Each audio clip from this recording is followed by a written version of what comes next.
Good evening, my friends.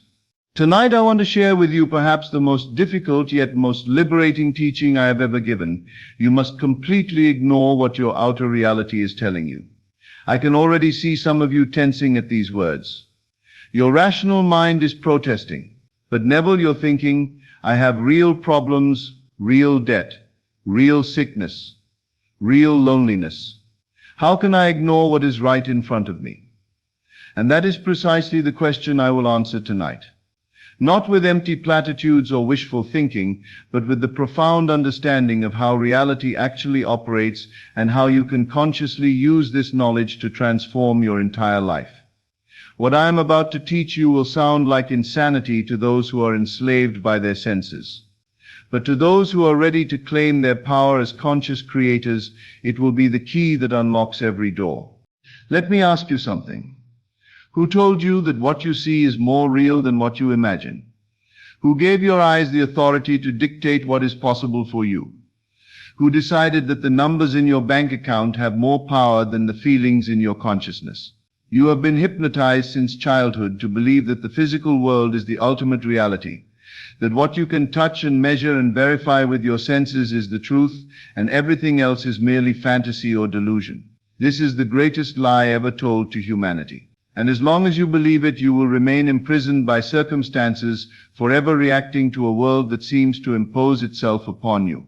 The truth is this: what you call your outer reality is not reality at all. It is a photograph of the past. It is a frozen moment reflecting consciousness that you held yesterday, last week, last year. It has no power to create your future unless you give it that power by continuing to react to it as though it were the ultimate truth. I knew a man who was so imprisoned by his outer reality that he could not even conceive of change. His business had failed. His marriage had ended. His health was deteriorating. Every day he would wake up and survey this wreckage. And every day he would say, "This is my life. This is what is real. This is what I must accept." And I said to him, "You are not accepting reality. You are creating it. Every moment you spend focused on these conditions, every thought you give to these circumstances, every feeling of hopelessness you indulge, you are impressing upon your consciousness the very state that will perpetuate these conditions." But these things actually happened. He protested. My business did fail. My wife did leave. My body is sick. These are facts. They are facts about what has already been created. I replied, they are the harvest of seeds you planted in consciousness in the past. But right now, in this very moment, you are planting new seeds. The question is, are you planting seeds of the same barren crop? Or are you planting seeds of a new and abundant harvest? You see, your outer reality is nothing more than the manifested result of your former states of consciousness. It is not happening to you, it is happening from you. And the moment you understand this, you gain the power to change it. Here is the principle that will set you free. Your consciousness is the only creative power in your universe. Not the economy, not other people, not luck or fate or circumstance. Your consciousness and your consciousness alone creates your experience.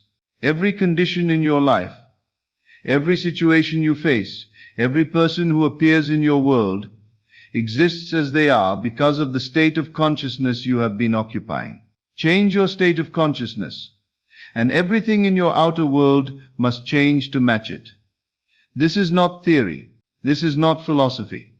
This is observable, demonstrable law. The outer world is effect, never cause. It is the reflection, not the source. It is the shadow, not the substance. When you look in a mirror and see an image you don't like, you do not try to change the mirror. You recognize that the mirror is simply reflecting what stands before it. If you want to see a different image, you must change what is standing before the mirror. Your outer reality works exactly the same way. It is a perfect mirror reflecting your consciousness. If you want to see different circumstances, you cannot change the reflection directly. You must change the consciousness that is creating the reflection. A woman came to me who had been trying to manifest a new job for over a year. She had applied to hundreds of positions. She had networked tirelessly. She had done everything the world tells you to do to change your circumstances through external action, but nothing was working, and she was becoming increasingly desperate and discouraged. I said to her, "You are trying to change the reflection while standing in the same place before the mirror. You are taking action in the outer world while maintaining the consciousness of unemployment, of lack, of not being wanted, and the mirror can only reflect what you are broadcasting from consciousness." "But I'm trying so hard," she said. "I'm doing everything I know to do." "That is exactly the problem," I replied. Your trying, your effort, your desperate action, all of this confirms to consciousness that you do not have what you desire. You are standing before the mirror as an unemployed person desperately seeking employment. The mirror must reflect that reality back to you. I taught her to stop trying to change the outer world and to instead change her consciousness. You must assume you are already employed in your ideal position. I said, you must feel it, think from it, move through your day with the quiet confidence of someone who is already successfully employed. She struggled with this at first. How could she feel employed when she was clearly not employed? How could she ignore the daily rejections, the mounting bills, the concerned questions from family members? But I explained those rejections are reflections of your former state. They are old news, already on their way out. Right now you can occupy a new state, the state of being employed, of being valued, of being successful. And as you persist in this new state, the mirror must change. It has no choice. She committed to this practice. Every morning she would spend time in consciousness as an employed person.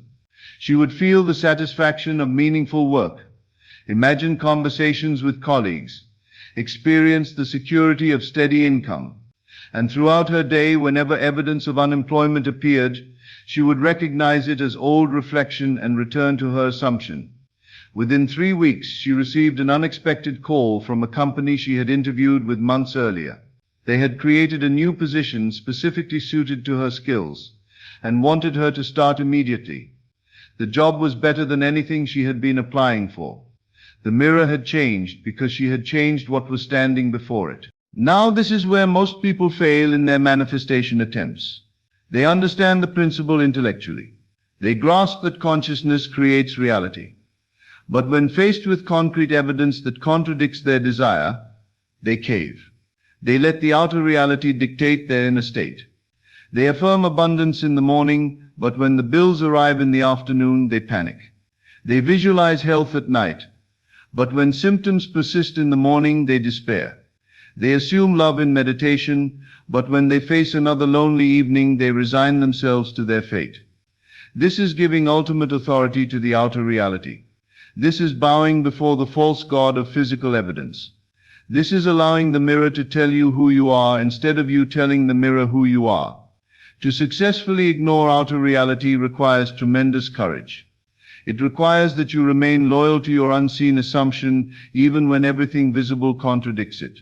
It requires that you give more weight to your imagined reality than to your perceived reality. Let me tell you about a gentleman who demonstrated this courage perfectly.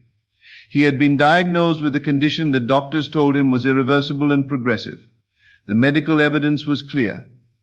The symptoms were worsening. His prognosis was grim. Every expert, every authority, every piece of evidence told him the same thing. Accept this condition as your reality and learn to live with increasing limitation. But he refused. Not from denial, not from fear, but from understanding that the medical diagnosis was merely reporting on his former state of consciousness, and consciousness could change at any moment.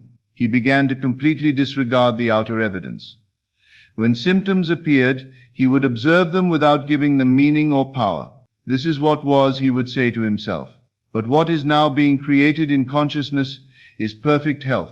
He spent time each day dwelling in the consciousness of perfect health, not hoping for it, not working toward it, but assuming it, feeling it, thinking from it as though it were already his present reality. His doctors grew concerned. His family thought he was delusional, but he remained steadfast in his assumption, regardless of what the outer reality continued to show him. And gradually, impossibly according to medical understanding, his condition began to reverse. Tests that had shown deterioration began showing improvement. Symptoms that had been worsening began subsiding. Within a year, his doctors could find no trace of the condition they had declared irreversible. He had demonstrated the courage to disregard evidence. He had refused to let the outer reality be his master. And the outer reality, having no power of its own, had conformed to his inner assumption. So how do you actually do this? How do you ignore outer reality in a practical, sustainable way when you are surrounded by evidence that contradicts your desire? Let me give you the method I have taught thousands of people to use with remarkable success. First, you must understand that ignoring outer reality does not mean you pretend it doesn't exist. You acknowledge what you see, but you refuse to accept it as permanent or powerful. You see it as old news, as a fading photograph, as the dying echo of former consciousness. Second, you must create a new reality in your imagination with such vividness and feeling that it becomes more real to you than your physical circumstances. This is the key. Your imagined reality must feel more substantial, more true, more compelling than your physical reality. How do you do this? Through what I call the evening practice. Every night, as you prepare for sleep, you enter into your imagination with a specific purpose. You imagine a scene that would only exist if your desire were already fulfilled. Not a scene of getting what you want, but a scene that implies you already have it. A scene that takes place after your desire has manifested. If you desire financial abundance, do not imagine receiving money. Imagine what you would be doing with that abundance already in your possession. Perhaps you imagine writing a check for a charity donation with ease. Perhaps you imagine a conversation where you casually mention a purchase you made without any concern about cost. Make this scene specific, short, and sensory-rich. Experience it from inside it, as though you are actually there. Feel what you would feel. See what you would see. Hear what you would hear. Make it so vivid that for those few moments, your physical circumstances fade away and this imagined reality becomes your reality. Do this every night without fail. Fall asleep in this imagined reality, in the feeling of the wish fulfilled. This impresses your consciousness with your new assumption. This plants the seed of your new reality. But here is where most people stop. And this is why they fail. The evening practice plants the seed. But you must nurture it throughout the day. Throughout your waking hours, you must practice thinking from your new assumption rather than from your current circumstances. When you face evidence that contradicts your desire, you must consciously label it as old reality and return your attention to your new assumption. If you desire abundance but receive a bill in the mail, instead of reacting with worry, you recognize this belongs to the old reality. In my new reality, I am abundantly supplied. Then you deliberately return to the feeling of abundance. If you desire health but experience symptoms, instead of fearing the worst, you recognize this is the fading echo of former consciousness. My new reality is perfect health. Then you return to the feeling of vitality. This is not denial. This is conscious selection of which reality you will feed with your attention and feeling. Because whatever you feed grows, and whatever you starve dies. Now you may be wondering, if I ignore my outer reality and dwell in my imagination, how will my circumstances actually change? Don't I need to take action? Don't I need to work with the world as it is? This is the beautiful mystery of how consciousness operates. When you dwell persistently in a new state of consciousness, pathways open that were invisible from your former state. Opportunities appear that could not have appeared before. People say and do things that create circumstances you could never have orchestrated consciously. I call this the bridge of incidents. You do not need to figure out how your desire will manifest. You do not need to plan the steps. You simply need to dwell in the state of the wish fulfilled, and the bridge will build itself. A young woman wanted to travel to Europe, but had no money, no time off from work, and no apparent way to make the trip happen. From her current state of consciousness, it was genuinely impossible, but she learned to ignore this outer reality. Every night she would imagine herself in the specific places she wanted to visit. She would feel the cobblestones under her feet in Paris, smell the flowers in an Italian garden, hear the sounds of a London street. She made these imaginal experiences so vivid that they became more real to her than her daily routine. And she would catch herself throughout the day, starting to think about all the reasons she couldn't go. I don't have the money. I can't get time off. It's not practical. But each time she would stop these thoughts and return to her assumption, I am someone who travels to Europe. This is natural for me. This is my reality. She did not scheme or force. She simply persisted in this new state of consciousness while going about her normal life. Within 2 months, a series of unexpected events unfolded. Her company announced a new program, sending employees to European offices for training. She was selected. The trip was paid. She spent 3 weeks visiting the exact cities she had been imagining. The bridge had built itself, not through her conscious planning, but through her persistent assumption that she was someone who traveled to Europe. Let me leave you with this final truth. Your willingness to ignore outer reality and dwell in your desired state reveals whether you truly understand this teaching or whether you are still enslaved by the tyranny of the senses. If you can look at circumstances that contradict your desire and remain peaceful, confident, and certain, you understand. If you can maintain your assumption despite all evidence to the contrary, you understand. If you can give more reality to your imagination than to your perception, you understand. But if you are constantly disturbed by outer conditions, if you let evidence shake your faith, if you cannot hold your assumption in the face of contradiction, then you are still worshipping the false god of physical reality. You are still bowing before the mirror instead of recognizing that you are what creates the reflection. The outer world has no power except the power you give it through your acceptance of it as ultimate reality. The moment you withdraw that power, the moment you recognize it as reflection rather than source, as effect rather than cause, as shadow rather than substance, you are free. Free to create consciously. Free to assume any state you choose. Free to manifest any desire you hold. Free to live from your imagination rather than from your circumstances. This is not escapism. This is not delusion. This is the most practical, powerful truth you can ever apply. Consciousness creates reality, and you control consciousness. Ignore outer reality as the final authority. Give your loyalty to your imagined reality. Persist in your assumption regardless of what you see, hear, or are told by others. And watch as the outer world, which has no creative power of its own, slowly and then suddenly conforms itself to match the reality you have dared to claim in consciousness. The mirror must reflect what stands before it. Change what stands before it. And the reflection must change. This is law. This is power. This is your inheritance as a conscious creator. Ignore outer reality. Dwell in your desired state. Persist until assumption hardens into fact. Thank you, and good evening. As always, thank you for joining me on this journey into the depths of consciousness. Remember, you are not here by accident. You are here because your soul is ready for this truth. Take these teachings and let them transform not just your mind, but your entire reality. Until we meet again in consciousness, keep assuming your greatness and living from the end of your desires. This is Best of Lectures, and I'll see you in the next video. Welcome, my friends. Tonight I want to explore with you something that could fundamentally change how you see yourself and your place in the world. The creative force that exists within human consciousness, and how understanding this force can transform every aspect of your life. We've all heard the phrase with God, all things are possible. But I want to suggest something that might challenge your thinking. This creative power isn't separate from you, it is you. The ancient texts speak of the Word becoming flesh, but perhaps they mean something deeper than we've traditionally understood.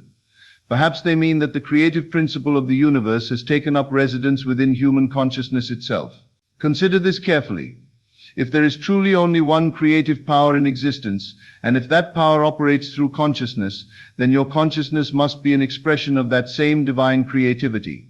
We are not separate beings hoping for divine intervention. We are divine creativity in individualized form. When we examine our own experience, we find something remarkable, our capacity to imagine. This isn't just daydreaming or fantasy. It's the same force that brings all reality into being. Look around you right now. Everything you see, the chair you're sitting in, the building we're in, the clothes you wear, all of it was once merely imagined. Someone conceived these things in their mind before they became physical reality. Your imagination isn't just a tool you possess. It's your true identity. Every great achievement in human history began as someone's imagined possibility. The founding fathers of America didn't believe in the future as something that would happen to them. They believed in the future they could create. They had no evidence for democracy working, no precedent for their vision, yet they imagined it so vividly and persistently that it became the foundation of a nation. They understood something we've forgotten, that imagining creates reality. Not through magic or supernatural intervention, but through the natural operation of consciousness itself. When you consistently hold an assumption about reality, you literally think from that state. And thinking from a state creates that state in your external experience. This is how creation works, through assumption becoming fact. When you consistently assume something to be true, when you live in the feeling of already having what you desire, reality reshapes itself to match your inner state. It must, because consciousness is the only creative power, and what you persistently imagine, you inevitably experience. Let me share how this works in practice. Suppose you desire better health. The natural tendency is to focus on the problem, on what's wrong, on the healing process, on all the steps you think you need to take. But this keeps you mentally dwelling in the state of being unwell. Instead, imagine the end result. Picture a friend remarking how vibrant you look. Feel their genuine surprise at your transformation. Hear yourself responding with confidence about how wonderful you feel. Make this scene so real in your imagination that you can feel the emotions you would actually experience if this conversation were happening right now. This isn't positive thinking or wishful daydreaming. This is you operating the creative mechanism of consciousness itself. You're not trying to change the outer world directly. You're changing your inner state, and the outer world must conform to match it. The same principle applies to any desire. Want a better relationship? Don't imagine finding someone. Imagine already being in the loving relationship you desire. Want career advancement? Don't focus on the competition or the obstacles. Imagine colleagues congratulating you on your promotion. Want financial freedom? Don't worry about the how. Imagine the peace and security of already having what you need. Let me tell you about someone who proved this principle in a dramatic way. This person desired to own a particular building in their city, but had no money for such a venture.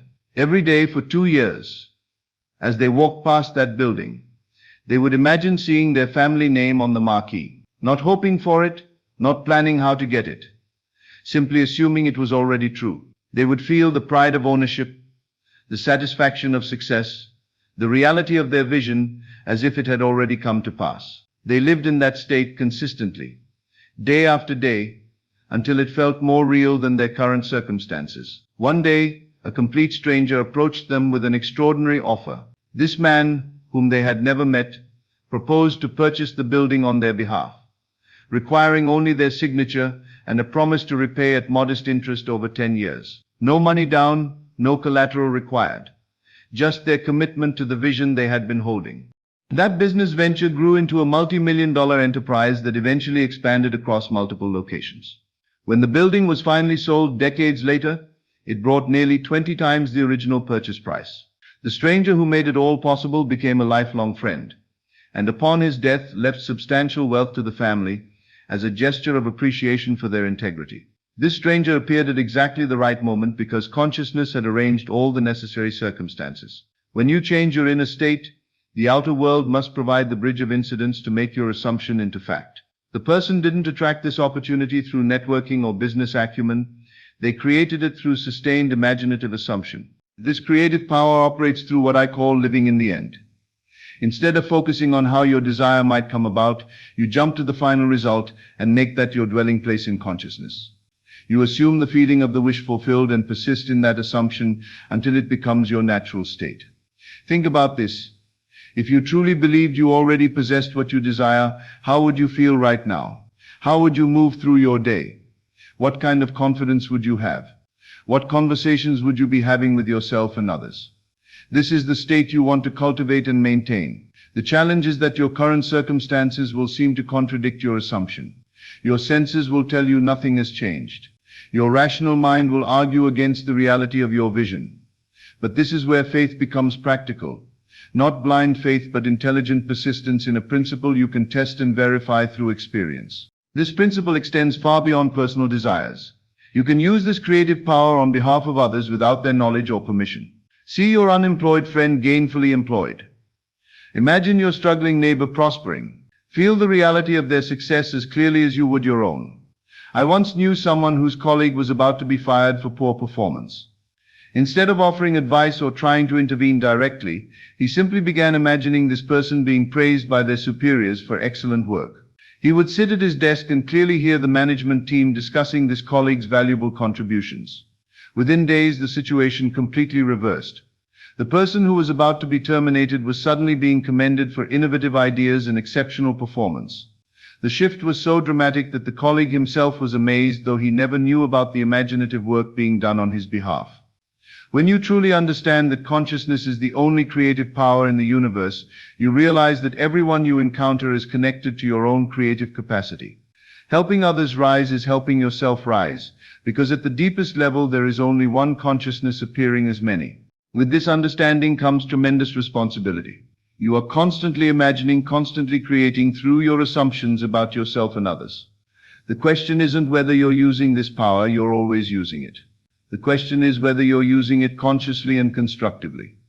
If you spend your days assuming limitation, lack, and problems, you're creating more of the same. If you read the news and dwell on all the negative possibilities, you're feeding your consciousness with exactly what you don't want to experience. If you assume abundance, possibility, and solutions, you create those instead. Your outer world is always a perfect reflection of your inner assumptions.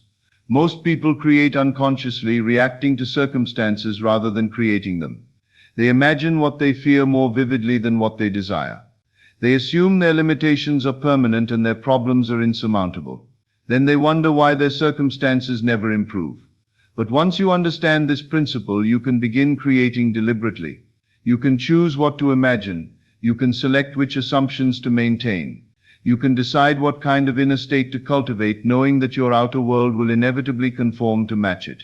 The technique is elegantly simple. Each night before sleep, when your conscious mind is naturally relaxed and receptive, construct a brief scene that would naturally occur if your desire were already fulfilled. Make it simple, make it specific, and make it feel completely real. If you desire marriage, imagine wearing a wedding ring and feeling its weight on your finger as your beloved placed it there. If you want career success, imagine a colleague congratulating you on your achievement. If you seek healing, imagine your doctor expressing amazement at your recovery. The key is to feel the reality of the scene, not just visualize it. Feel the emotions you would genuinely experience. Engage all your senses. Make it so vivid that for those moments, it feels more real than your current circumstances. Then sleep in that state. Let that feeling be the last thing in your consciousness as you drift off. Your subconscious mind will work throughout the night to arrange the circumstances necessary to make your assumption into fact. People often say, I tried imagining and nothing happened. But when I investigate, I find they imagined once or twice and then returned to their old patterns of thought. They imagined what they wanted while continuing to assume what they didn't want. Consistency is crucial. You must persist in your new assumption until it becomes natural to you. This might take days, weeks, or even months, depending on how deeply rooted your old beliefs are. But if you remain faithful to your vision, it must manifest, because consciousness is the only creative power. Another common mistake is trying to figure out how the desire will be fulfilled. Your job isn't to create the path. Your job is to maintain the state. Consciousness will provide the bridge of incidents, the series of events that will lead to the manifestation of your assumption. Your task is simply to remain faithful to the end result. As you practice this principle, you'll begin to understand something profound about the nature of reality itself. What we call the physical world is actually consciousness made visible. Every person, every object, every circumstance is consciousness in expression. This means that when you change your state of consciousness, you're not trying to manipulate an external world, you're literally changing the fundamental substance of which your experience is made. Reality isn't fixed and independent of you, it's fluid and responsive to your imaginative assumptions. This is why the ancient teachings speak of God becoming human, not as a historical event but as an ongoing truth about the nature of consciousness itself. The creative power of the universe operates through human imagination, and when you consciously align with this power, you become a co-creator of reality. Don't think of yourself as a limited being, hoping for divine favor. Recognize yourself as divine consciousness, individualized. You don't need to earn the right to create your experience. It's your natural birthright. You don't need permission from others to assume the state you desire. You need only your own decision. This isn't arrogance or delusion. It's recognition of what you truly are. Every person carries the same creative power, though most remain unconscious of it. When you awaken to your true nature and begin operating consciously as a creator, you're not claiming superiority over others. You're simply remembering what everyone is capable of when they understand their true identity. Tonight, I challenge you to test this principle. Decide what you truly want to experience in your life. Create a simple scene that implies its fulfillment. Feel the reality of that scene with all the sensory vividness you can muster. Then persist in that assumption, regardless of what your current circumstances seem to suggest. Don't be discouraged if change doesn't happen immediately. The greater the change you're assuming, the more time it may take for reality to reorganize itself around your new state. But if you remain faithful to your vision, if you truly live in the end, your assumption will harden into fact. Remember, you are not a victim of fate or circumstance. You are the operant power of consciousness itself. Use this power wisely. Use it lovingly and discover for yourself the truth that has been hidden in plain sight.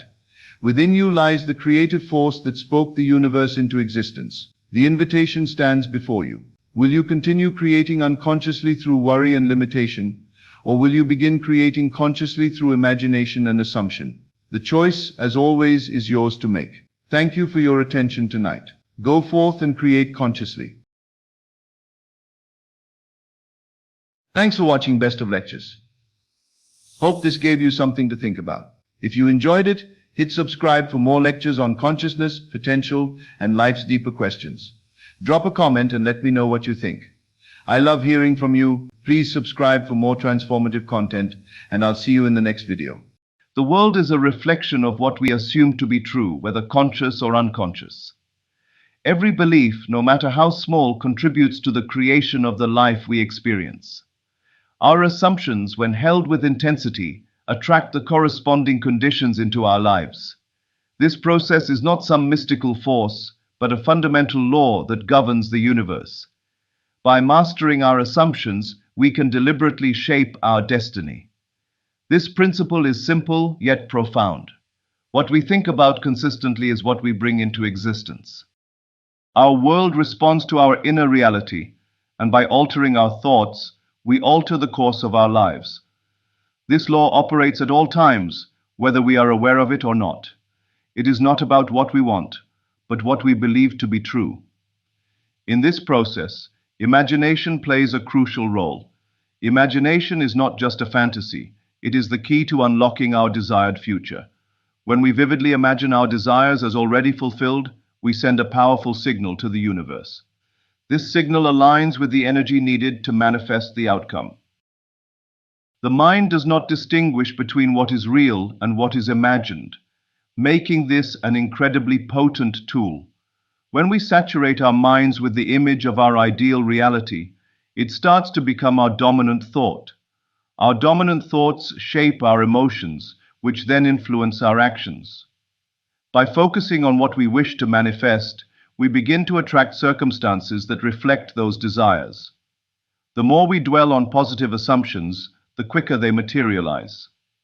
This is not a mere exercise in wishful thinking. It is an active creative force. Our inner state becomes the blueprint for the outer world. One of the most powerful tools in this practice is the art of assumption. Assumption means to take for granted that the thing we desire is already ours. We must embody the feeling of having already received our desires as though they are already a reality. This assumption creates a magnetic pull that attracts circumstances and opportunities that align with that state of being. When we assume our desires are already fulfilled, we enter into resonance with them. This resonance acts as a vibrational match that attracts experiences of the same frequency. Assumption eliminates doubt and opens the door to infinite possibilities. It shifts the mind from a place of lack to one of abundance. The key is to persist in the assumption, even when external circumstances suggest otherwise. The moment we let go of doubt, the law begins to work in our favor. We must also understand the importance of feeling. Feeling is the bridge between the mind and the manifestation. Without the emotional charge, the assumption lacks the power to attract the desired outcome. The emotions you feel while assuming a desire to be already fulfilled are the energetic fuel for the manifestation process. These emotions are what draw the circumstances into your experience. It is not enough to think about your desire. You must feel it as if it is already true. When your feelings align with your assumptions, the process of manifestation accelerates. Feeling a sense of gratitude, joy, and satisfaction as though your desire is already in your life will draw it nearer. The stronger the emotion, the more powerful the assumption becomes. This creates a dynamic feedback loop where the feelings reinforce the thoughts and the thoughts fuel the emotions. The law of attraction responds to the vibration of your thoughts and feelings, and it is always working regardless of your awareness. This universal law is not selective. It does not judge whether your thoughts are good or bad, positive or negative. It simply responds to your vibrational state. If you consistently focus on lack, you attract more lack. If you focus on abundance, you will draw more abundance into your life. It is not about hoping or wishing for something to change. It is about embodying the state of being you desire. When you believe that you are already abundant, the universe reflects this belief back to you. The law is neutral. It simply brings into your life that which matches your internal state. Patience is key when applying these principles. Often we expect instant results, but the universe operates on its own timeline. The energy you put out today may take time to manifest in the physical world. However, this does not mean that progress is not occurring. Every thought, every assumption, every feeling contributes to the unfolding of your desires. Even when you cannot see immediate results, trust that the process is in motion. The more you persist in your assumptions, the more you align with the reality you wish to create. Trust in the law and know that everything is unfolding according to the perfect timing for you. It is essential to let go of resistance. Resistance comes in many forms, such as doubt, fear, or impatience. These negative emotions block the flow of energy and slow down the manifestation process. When you resist what is, you are not in alignment with your desired outcome. Accepting the present moment without judgment is crucial to attracting what you desire. Trust that the universe is working on your behalf, even when you cannot see the results immediately. Releasing resistance allows your desires to flow naturally towards you. The key is to align your energy with the outcome rather than struggle against it. One of the most transformative practices is to live in the end result. This means imagining and feeling that you have already achieved your desires, rather than focusing on the journey. The end result is the state of mind that attracts all that you want. By living in this end result, you align yourself with the reality you wish to create. This practice is a powerful way to shift your mindset and align your actions with your goals. Instead of waiting for circumstances to change, live as though they have already changed. This shift in perspective creates a ripple effect that transforms your reality. Another crucial element is self-belief. If you do not believe that what you desire is possible, you will not be able to manifest it. Belief is the foundation upon which everything else is built. When you fully believe in your own power to create, you align with the energy necessary to manifest your desires. Doubt is the enemy of manifestation, as it introduces a conflicting energy that repels your desires. On the other hand, absolute faith in your ability to create allows you to move with certainty and confidence. Belief in yourself is not just about having a positive attitude, but about understanding the innate power within you to shape your world. It is also important to remember that the law of attraction works on a subconscious level. Often, our deepest beliefs are hidden beneath the surface of our conscious mind. These subconscious beliefs can either support or hinder our manifestation efforts. It is vital to become aware of any limiting beliefs that may be operating behind the scenes. Once you identify these beliefs, you can consciously work to replace them with more empowering assumptions. Changing your beliefs at the subconscious level requires consistent effort and repetition. Over time, these new beliefs will become the driving force behind your manifestations. The process of creation is ongoing and ever-evolving. As you continue to refine your assumptions and align with your desires, you are constantly shaping your future. Each moment offers the opportunity to shift your thoughts and feelings in the direction of your dreams. The universe is always responding to your vibration, and with every thought, you are sending out a signal. This signal is what attracts the circumstances and events that shape your life. By consciously directing your energy, you can guide your life toward your desired outcomes. The power of focus cannot be overstated. Where your attention goes, energy flows. By focusing on what you want rather than what you do not want, you magnetize those things into your life. The more you focus on your desires, the more they expand. On the other hand, focusing on problems or lack only serves to perpetuate them. Focus is a tool that allows you to direct the flow of energy toward your goals. It is not about ignoring challenges, but choosing to place your energy on solutions. By keeping your attention fixed on your desired outcome, you create a mental and emotional environment that supports the manifestation process. It is also helpful to maintain a state of gratitude throughout the process. Gratitude is one of the most powerful emotions you can experience. When you are grateful for what you already have, you signal to the universe that you are ready to receive more. Gratitude shifts your vibration from lack to abundance, attracting more things to be thankful for. When you live in a state of gratitude, you align yourself with the frequency of receiving. This emotional state amplifies your assumptions and accelerates the manifestation process. Living in harmony with the natural rhythms of life also contributes to successful manifestation. Nature operates on cycles, and by aligning with these cycles, we can more effectively create our desired reality. The ebb and flow of life are a reflection of the ebb and flow of energy within us. Understanding that there are times for action and times for rest can help you avoid burnout and frustration. Trust the process and allow things to unfold in their own time. Another important aspect is to take inspired action. Manifestation is not a passive process. It requires you to take steps toward your desires. These actions do not need to be forceful or strenuous. Instead, they should feel natural and in alignment with your assumptions. When you are living in the assumption that your desires are already fulfilled, you will be guided to take inspired action. This action will feel effortless and aligned with the flow of your desires.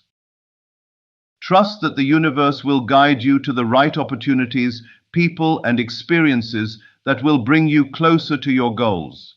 The more you practice these principles, the more natural they will become.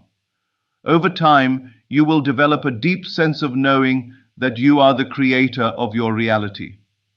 The process of manifestation will become second nature, and you will be able to manifest your desires with ease. This is not about forcing things to happen. It is about trusting in your ability to align with the energy of creation. As you continue to practice and refine these principles, you will begin to see your desires materialize more quickly and effortlessly. Trust is a fundamental element in this process. Trusting the universe, the process, and yourself is crucial to successful manifestation. When you trust, you let go of the need for control and allow things to unfold in their own time. Trusting that everything is happening for your highest good helps you maintain a positive, focused mindset. This trust is what allows the universe to work on your behalf, bringing you the opportunities and experiences that align with your desires. Your internal dialogue plays a significant role in the manifestation process. The words you speak to yourself shape your beliefs and your reality.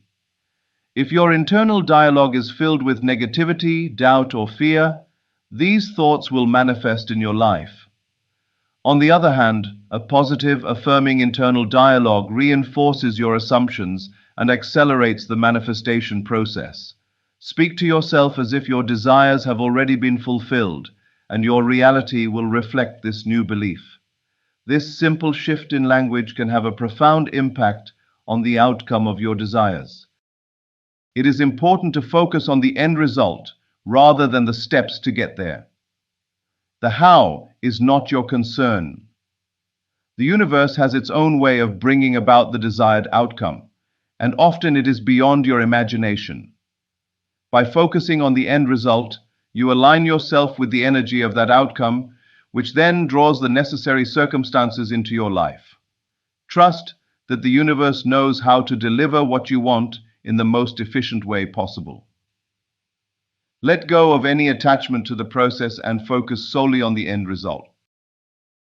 The law of attraction works at all times, not just when we are consciously thinking about our desires. Our subconscious mind is constantly at work, drawing experiences into our lives based on our deep-seated beliefs. By shifting these subconscious beliefs, we can change the course of our lives.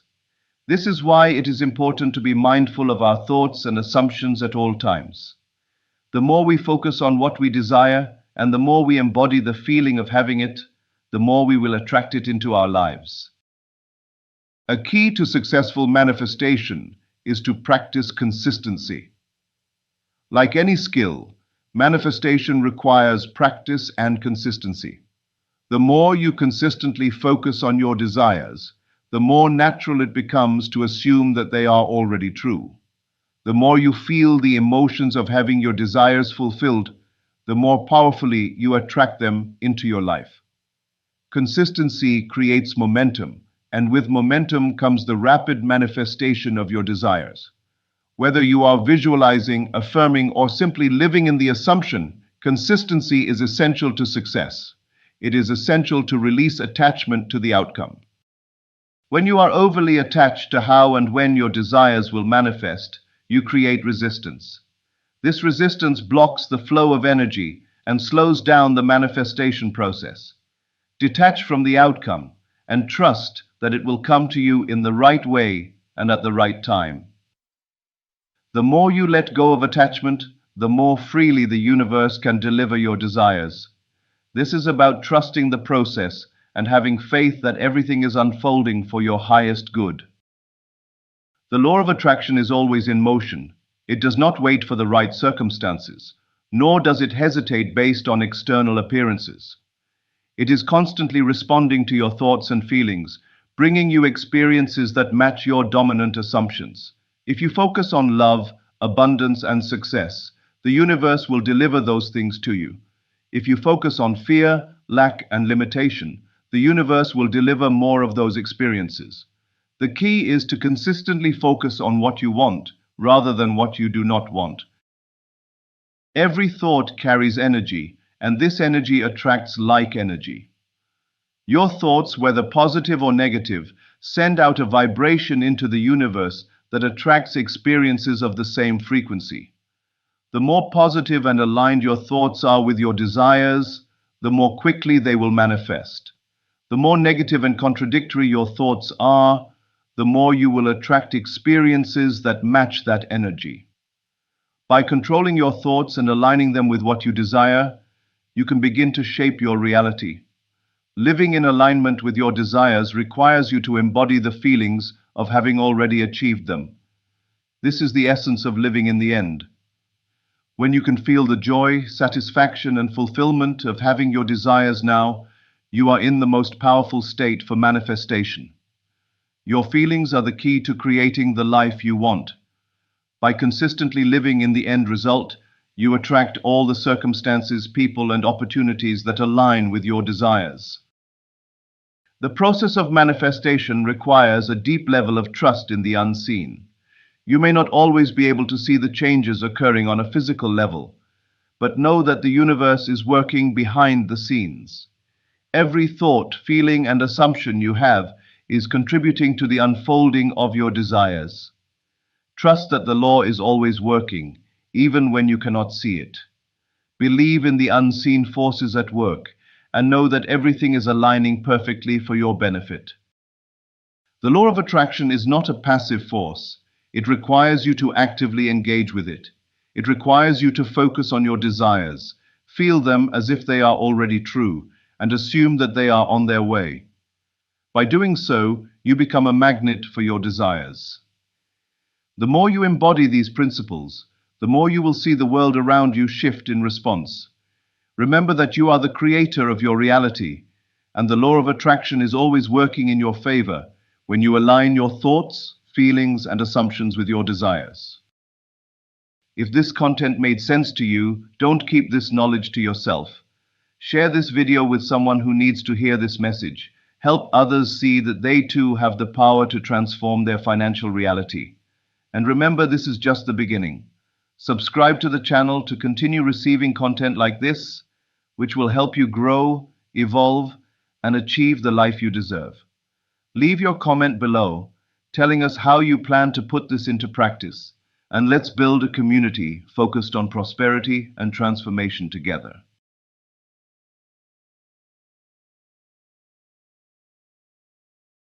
Have you ever wondered if your thoughts are secretly shaping your reality, and that they might be the most powerful tool you have?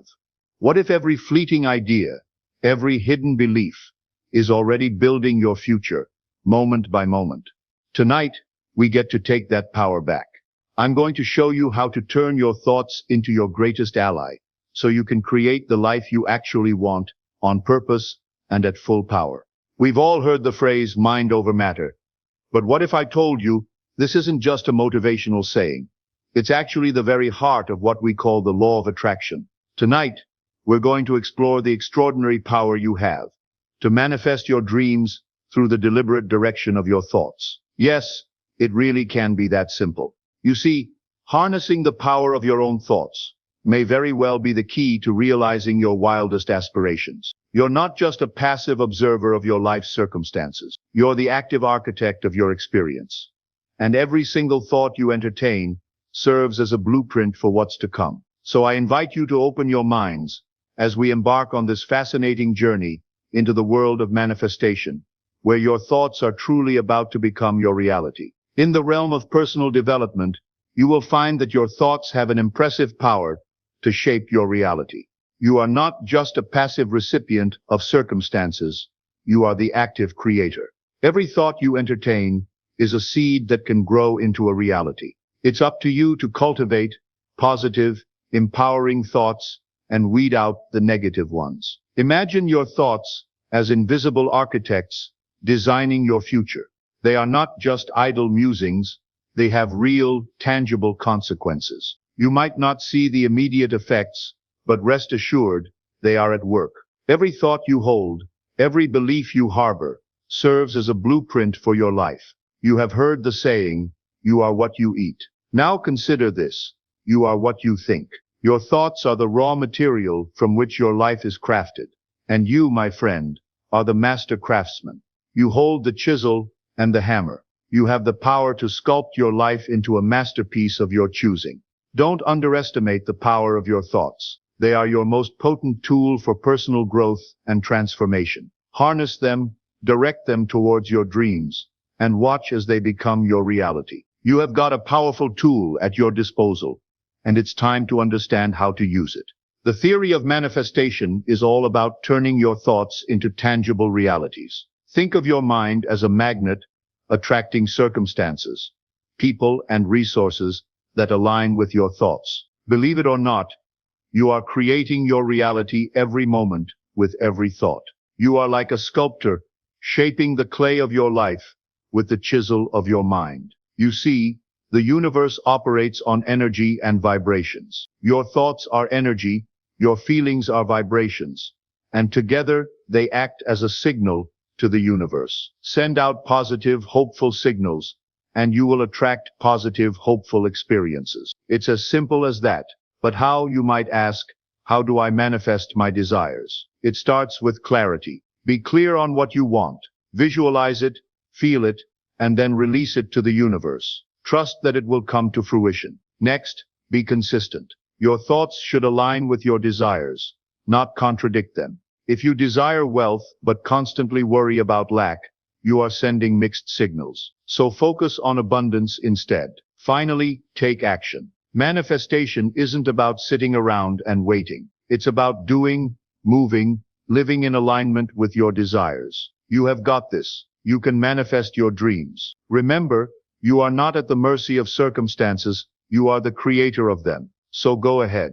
Shape your world with your thoughts. Manifest your destiny, one thought at a time. Now let's delve into the basics of the law of attraction, a principle that's deeply intertwined with the role of manifestation. At its core, the law of attraction states that like attracts like. Put simply, your thoughts and feelings shape your reality. You are a magnet, attracting the experiences, people, and outcomes that align with your thoughts and emotions. Think of your mind as a garden. The seeds you plant, nurture, and cultivate grow into the realities of your life. If you consistently plant seeds of positivity, you will reap a life filled with joy, success, and abundance. On the other hand, if you let weeds of negativity take over, you will find yourself in a cycle of lack and disappointment. Don't underestimate the power of your thoughts and emotions. They are your tools for creation. You have the capacity to mold your reality like clay in your hands. The key is to focus on what you want, not on what you don't want. Remember, the law doesn't discern between good and bad. It simply matches your energy. Project positivity, gratitude, and optimism, and you will attract the same. This isn't just wishful thinking. It's a principle of the universe, a law as real and unwavering as gravity. It's an empowering truth that you have control over your life. Believe in the law of attraction, harness its power, and you will see incredible changes. You are not just a passive observer in your life. You are an active participant, shaping your destiny with every thought and feeling. So start now. Think positive, feel positive, and watch as your world transforms. While understanding the law of attraction is crucial, it's equally important to recognize the role positivity plays in manifestation. You see, the universe is like a giant mirror reflecting back to you what you put out there. If you exude positivity, you will attract positive outcomes. Like a magnet, your positive thoughts, feelings, and actions pull in positivity from the universe. However, maintaining a positive mindset isn't always easy, is it? Life throws curveballs, and it's tempting to let negativity seep in. But remember that you are in control. You have the power to change your thoughts, and consequently your reality. Every time you catch yourself dwelling on the negatives, flip the script. Replace those negative thoughts with positive ones. Visualize your dreams as if they are already happening. Feel the joy, the pride, the success. Bask in that positivity. Let it fill you up and watch as it manifests into your reality. Positivity is more than just a mindset, it's a lifestyle. It's about being grateful for what you have while striving for what you want. It's about finding the silver lining in every situation. It's about believing in your ability to manifest your dreams. Let's dive into the fascinating world of neuroscience that backs up the power of positive thinking. Believe it or not, your thoughts have a significant impact on your brain structure and function. When you engage in positive thinking, you are actually fostering changes in your brain that can improve your health, happiness, and overall well-being. You see, your brain isn't a static organ, but a dynamic one constantly changing and adapting. This concept, known as neuroplasticity, is the key to understanding the power of your thoughts. When you think happy ideas on a regular basis, you are developing new neural connections and reinforcing old ones. This can enhance your cognitive abilities, boost your mood, and even help protect against mental health disorders. Furthermore, positive thinking helps trigger the release of feel-good neurotransmitters like dopamine and serotonin. These chemicals not only make you feel happier, but also contribute to a host of beneficial effects, such as better sleep, improved focus, and reduced stress levels. You are essentially training your brain to be more positive, and the more you practice, the better you will get. It's like building a muscle. The more you work out, the stronger it becomes. So don't underestimate the power of positive thinking. It's scientifically proven to change your brain for the better. In a nutshell, your thoughts have the power to shape your reality. So why not make it a positive one? Embrace positive thinking and watch as it transforms not only your mind, but your life as well. You might have several misconceptions about manifestation, and it's important to address them to fully leverage this powerful tool. You may think it's all about wishful thinking, or that it's a quick path to easy riches, but that's not the case. Manifestation is a process that requires focus, clarity, and a deep understanding of your desires. Think of it as a journey, not a race. It is not about immediately attaining what you want, but about connecting your thoughts and actions with your desires. This process takes time, effort, and patience, but don't be disheartened. The results are worth the wait. Another common misconception is that negative thoughts will destroy your chances of successful manifestation. But it's not about never having negative thoughts, it's about acknowledging them, understanding where they are coming from, and then consciously shifting your focus to positivity. Remember, it's okay to stumble. It's okay to have doubts. What's important is that you don't dwell there. Lastly, manifestation isn't a magic trick. It's a practice. It's a process of aligning your thoughts, your actions, and your energy with your desired outcome. It's about taking responsibility for your life and creating what you want. Shifting your focus to the present moment, practicing mindful thinking can offer you tremendous benefits and enhance your manifestation process. You are not just developing a habit, you are cultivating a superpower. This sense of mindfulness empowers you to control your thoughts and emotions, rather than allowing them to control you. Imagine a life where you are less reactive to stress and more tuned into the joy and happiness of the present. That's what mindful thinking can do for you. It can reduce anxiety and depression, improve your concentration and memory, and even enhance your physical health. It's not magic, it's science. But it's not just about the personal benefits. Embracing mindful thinking can bring positivity into your interactions with others. You will find yourself listening more, judging less, and experiencing deeper, more meaningful connections. Now let's talk about manifestation. Mindful thinking can supercharge your manifestation process. By becoming fully aware of your thoughts, you can direct them towards your desires with precision and clarity. The universe responds to clear, focused thought, so imagine the power you hold when you are in full control of your mind. Don't underestimate the power of mindful thinking. It's a tool, a weapon, a shield, and a guide all in one. It's time to tap into this power, to embrace the present, and to become the architect of your destiny. So what are you waiting for? Start practicing mindful thinking today. Experience the power, the peace, and the potential it holds. You've got this. Harnessing the power of mindful thinking.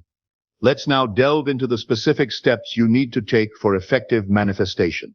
Trust me, it isn't as daunting as it may seem. Firstly, you need to get clear on precisely what you want. This isn't just about wishing vaguely for more money or happiness. Be specific. Decide on the exact amount or the specific sources of joy. The more precise you are, the more your energy can align with your desire. Secondly, ask the universe for what you want. You are not merely wishing on a star here. You are actively expressing your desires to the universe in a mindful, intentional way. This can be done through visualization, affirmations, or even writing it down. Next, trust the process. It's easy to get caught up in doubts and fears, but it's vital that you trust in the universe's ability to deliver. Remember, your thoughts are potent. They are the seeds you are sowing for your future. Lastly, be open to receiving. When the universe begins to respond, don't shrug it off as coincidence. Embrace it, thank the universe for it. This step is crucial in sustaining the manifestation process. So there you have it, your roadmap to effective manifestation. It's not about sitting back and waiting for things to magically appear. It's about taking control, setting clear intentions, and trusting in the power of your thoughts. You are more powerful than you realize. The power of affirmations plays an instrumental role in the law of attraction, acting as a conduit for your thoughts and desires to reach the universe. These powerful statements or beliefs you tell yourself can shape your reality, bring about change, and attract what you want in life. Think of it this way. Your mind is a broadcasting station, sending out vibrations to the universe. When you consciously choose positive affirmations, you are tuning your station to a frequency that attracts positive outcomes. You are telling the universe exactly what you want, and it's listening. Consider the most successful people you know. They didn't just sit around waiting for success to happen. They affirmed their dreams, their ambitions, their goals. They believed in their potential, even when faced with setbacks. They knew the power of a positive mindset, and they harnessed it through affirmations. But here's the key. You can't just say your affirmations. You have to believe them. You have to live them. That's the real power behind affirmations. They are not just words. They are your beliefs, your truth, and your future. When you embrace this power, you become a magnet for what you desire. So start today. Craft your affirmations, believe in them, live them. You will find that the universe responds in kind, bringing you closer to your dreams.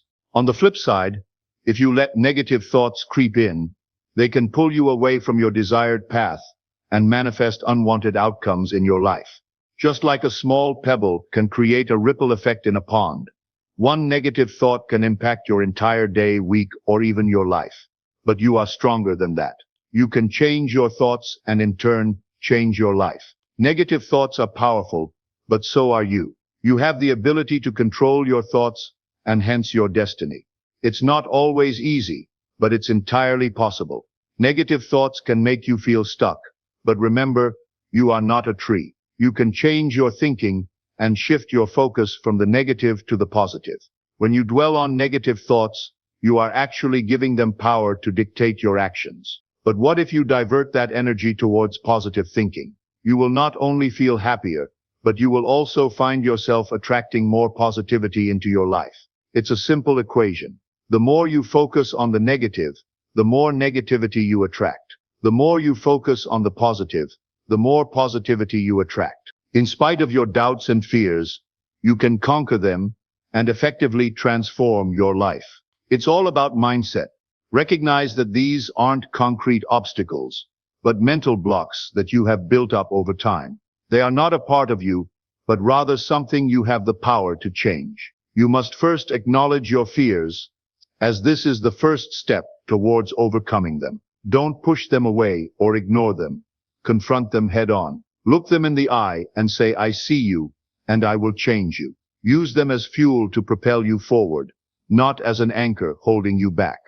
Understand that doubt is natural. It's your mind's way of questioning, of seeking answers. Don't see it as a negative, but rather an opportunity for growth. Remember, every question is a chance to learn something new. Next, turn to action. Don't allow fear to paralyze you, but make it motivate you. Begin with baby steps and gradually increase your confidence. You will soon realize that the fear of the unknown was just that, unknown. Once you dive in, you will find that you are stronger and more capable than you ever imagined. Finally, practice self-affirmation. Remind yourself of your strengths, your achievements, and your potential. You are capable, you are strong, and you can conquer your fears. Now that you are equipped to overcome doubts and fears, let's move on to the power of visualization. After all, seeing is indeed believing. While you are overcoming your doubts and fears, it's crucial you start visualizing your success. Because when you clearly picture your goals, you are more likely to achieve them. Visualization isn't just daydreaming. It's a powerful tool that can propel you towards your goals. You have got to see it to believe it. And even more importantly, you have got to believe it to see it. Imagine that you are a painter. The canvas is your life, and you are holding the brush. Each stroke represents your thoughts, your actions, your beliefs. If you paint a picture of success, of achievement, of overcoming obstacles, that's what you are likely to get. It's as simple as that. You see, the power of visualization lies in its ability to influence your mindset. It's a technique that can fuel your motivation, boost your confidence, and improve your focus. Every day, take a moment to close your eyes, breathe deeply, and picture your success. Visualize every detail, every step you need to take, every milestone you need to reach. Feel the joy of your achievement, and let it fill you with determination. Just as you frequently use visualization to shape your thoughts, it's equally important to incorporate mindfulness techniques into your routine to better understand and control your mind. Mindfulness, at its simplest, is the ability to be fully present, aware of where you are and what you are doing, and not overly reactive to what's going on around you. It's a skill that can be honed, and it starts by learning a few key techniques. Start by setting aside some time each day for mindfulness. Even just 5 minutes can make a significant difference. Close your eyes and concentrate on your breathing. Take note of the sensations of air entering and leaving your body. If your thoughts wander, gently bring them back to your breath. Next, try mindful eating. Savor each bite, taking note of the flavors and sensations. This not only enhances your enjoyment of the meal, but also encourages healthier eating habits. Lastly, practice mindful listening. When someone is speaking to you, pay full attention to them, pushing aside any internal or external distractions. This improves relationships and reduces misunderstanding. Remember, mindfulness isn't about achieving a state of eternal calm or emptiness. It's about being fully engaged in each moment. It's about learning to accept your thoughts, feelings, and the world around you just as they are. When you master these techniques, you are not only more in control of your thoughts, but also better equipped to create a positive mindset. With a positive mindset, you will find that achieving your goals isn't just possible, it's probable. Your thoughts are more powerful than you realize. They shape your reality, creating a self-fulfilling prophecy. If you believe you can do something, you are more likely to put in the effort required to make it happen. Instead of doubting yourself, visualize your success. See yourself standing at the finish line, basking in the glory of your achievement. Feel the thrill of accomplishment. Hear the applause of your peers. Embrace this vision as your reality. It doesn't matter if, but when. Remember, there's no try in the language of success. You either do or you don't. So let's remove try from your vocabulary. Replace it with will. You will achieve your goals. You will succeed. Speak these words to yourself and believe them. Positivity isn't just a state of mind. It's a habit. Practice it daily. Start each day with a positive affirmation. Remind yourself of your strengths. Recognize your progress. Celebrate your small victories. They add up to big ones. Positive thinking isn't about ignoring life's challenges. It's about overcoming them with a spirit of optimism. Sure, there will be obstacles, but they are not roadblocks. They are stepping stones. Each one takes you closer to your goal. Believe in your potential. Have faith in your abilities. Keep your eyes on the prize. With a positive mindset, achieving your goals isn't just possible, it's inevitable. You have got this. Now let's delve into the power of manifestation. Another crucial aspect of personal growth that goes hand in hand with positive thinking. Manifestation is the process of turning your thoughts, dreams, and desires into reality. It's not some magical trick, but a practical tool that can help you shape your future and reach your goals. Imagine the possibilities if you could turn your thoughts into tangible results. Sounds amazing, right? Now you might wonder, how does this work? It's simple. As I said earlier, your mind is a powerful tool. When you focus your thoughts on something you desire, you are sending a message to the universe. You are telling it what you want. This is the first step towards manifestation. You are setting an intention. But here's the thing. You can't just think about it. You have to believe in it. You need to live as if your dream is already a reality. This is where positive thinking comes in. It's a powerful ally in the process of manifestation. When you think positively, you are creating a vibrational match for your desires. You are aligning yourself with your goals. Finally, you must take action. Manifestation isn't about sitting back and waiting for things to happen. It's about taking proactive steps towards your goals. It's about growth, personal development, and most importantly, believing in yourself. Boost your confidence through positive affirmations. Those powerful tools of self-talk can significantly boost your confidence and aid in manifesting your dreams. They are not some new age mumbo-jumbo, but proven psychological strategies that help reshape your subconscious thoughts and behavior. You are a powerful, capable being, and these affirmations serve to remind you of that. Can you imagine? Just by repeating positive, empowering phrases to yourself, you can break the cycle of negative self-talk. This isn't a fanciful idea, it's backed by science. By regularly practicing positive affirmations, you are rewiring your brain to believe in your abilities and value, and that's where the magic happens. Let's think about it this way. You are the captain of your ship, steering yourself through the vast ocean of life. There are storms and rough waters, but you have got the wheel and you are in control. Positive affirmations are your compass, guiding you towards self-belief and confidence. But remember, you have got to be consistent. You can't just say these affirmations once and expect change. You've got to make it a habit.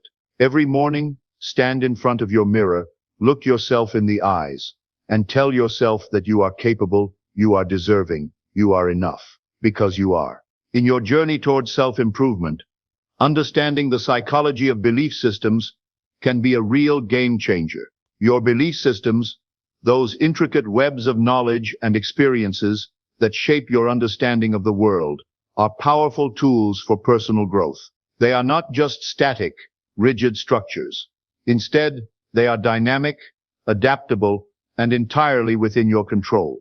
Think of your beliefs as mental maps guiding your actions. If you believe you are capable and deserving of success, you are more likely to behave in ways that lead to success. Conversely, if you believe you are destined for failure, your actions may reflect that. But here's the fantastic part. You can change your beliefs. You have got the power to rewrite those mental maps, to reshape your belief systems in ways that serve your growth. Start by challenging any limiting beliefs that hold you back. Ask yourself, is this belief really true? Does it serve my highest good? If not, it's time to let it go. Next, cultivate positive beliefs that empower you. Believe in your potential, your worth, your ability to achieve your dreams. Affirm these beliefs daily, reinforcing them until they are deeply embedded in your psyche. Almost every aspect of your life is influenced by your thoughts. So it's essential you understand how to create your reality with them. Each thought you have is a tiny spark of creation, a seed that can grow into something beautiful or something destructive, depending on the energy you feed it with. But don't be overwhelmed. Rather, embrace this power you have within you. Consider this, you are the artist, and your thoughts are the brushstrokes that color your world. Your mind is a powerful tool, and just like any other tool, it's all about how you use it. Thoughts filled with positivity, love, and aspiration create a reality that mirrors these emotions. On the contrary, thoughts ruled by fear, doubt, or anger often manifest a world that reflects the same. You are not a passive observer in your life. You are an active participant. You have the power to shape your reality, to mold it into something that reflects your deepest desires and highest aspirations. It's a process, and it takes time, patience, and commitment, but it's entirely within your grasp. So think positively. Believe in the seemingly impossible. Dream bigger, because your thoughts have power. They have purpose, and they have the potential to transform your life. Start today. Start now. Create your reality with your thoughts. It's in your hands, it's in your mind, and it's within your reach. So keep this in mind. Your mind is a garden, and your thoughts are the seeds. You can either cultivate flowers or weeds. Accept the power of positive thinking. Use the law of attraction, and begin manifesting your desires. Believe in your potential. Affirm your confidence, and witness the magic unfold. After all, the reality you experience is the one you create with your thoughts.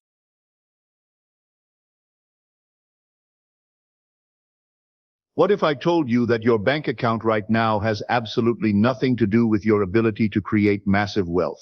What if I told you that someone living paycheck to paycheck could manifest $10,000 faster than a millionaire could manifest their next million? And what if I told you that everything you've been taught about money, work hard, save more, invest wisely, is actually keeping you trapped in financial struggle? Before we dive in, if you're ready to transform your relationship with money forever, comment below, "I'm ready for unlimited wealth." Let the universe know you're serious about this transformation. I know that sounds crazy, but in the next few minutes, I'm going to completely shatter everything you think you know about wealth creation. And I'm going to show you the one invisible force that creates all money in your life. By the end of this video, you'll understand why some people seem to effortlessly attract money while others work themselves to death and stay broke. More importantly, you'll know exactly which side you want to be on. But first, let me share something that might shock you. Did you know that 80% of millionaires are first-generation wealthy? That means they didn't inherit their money, they created it from nothing. But here's what's even more shocking. Most of them don't credit their success to hard work, education, or even luck.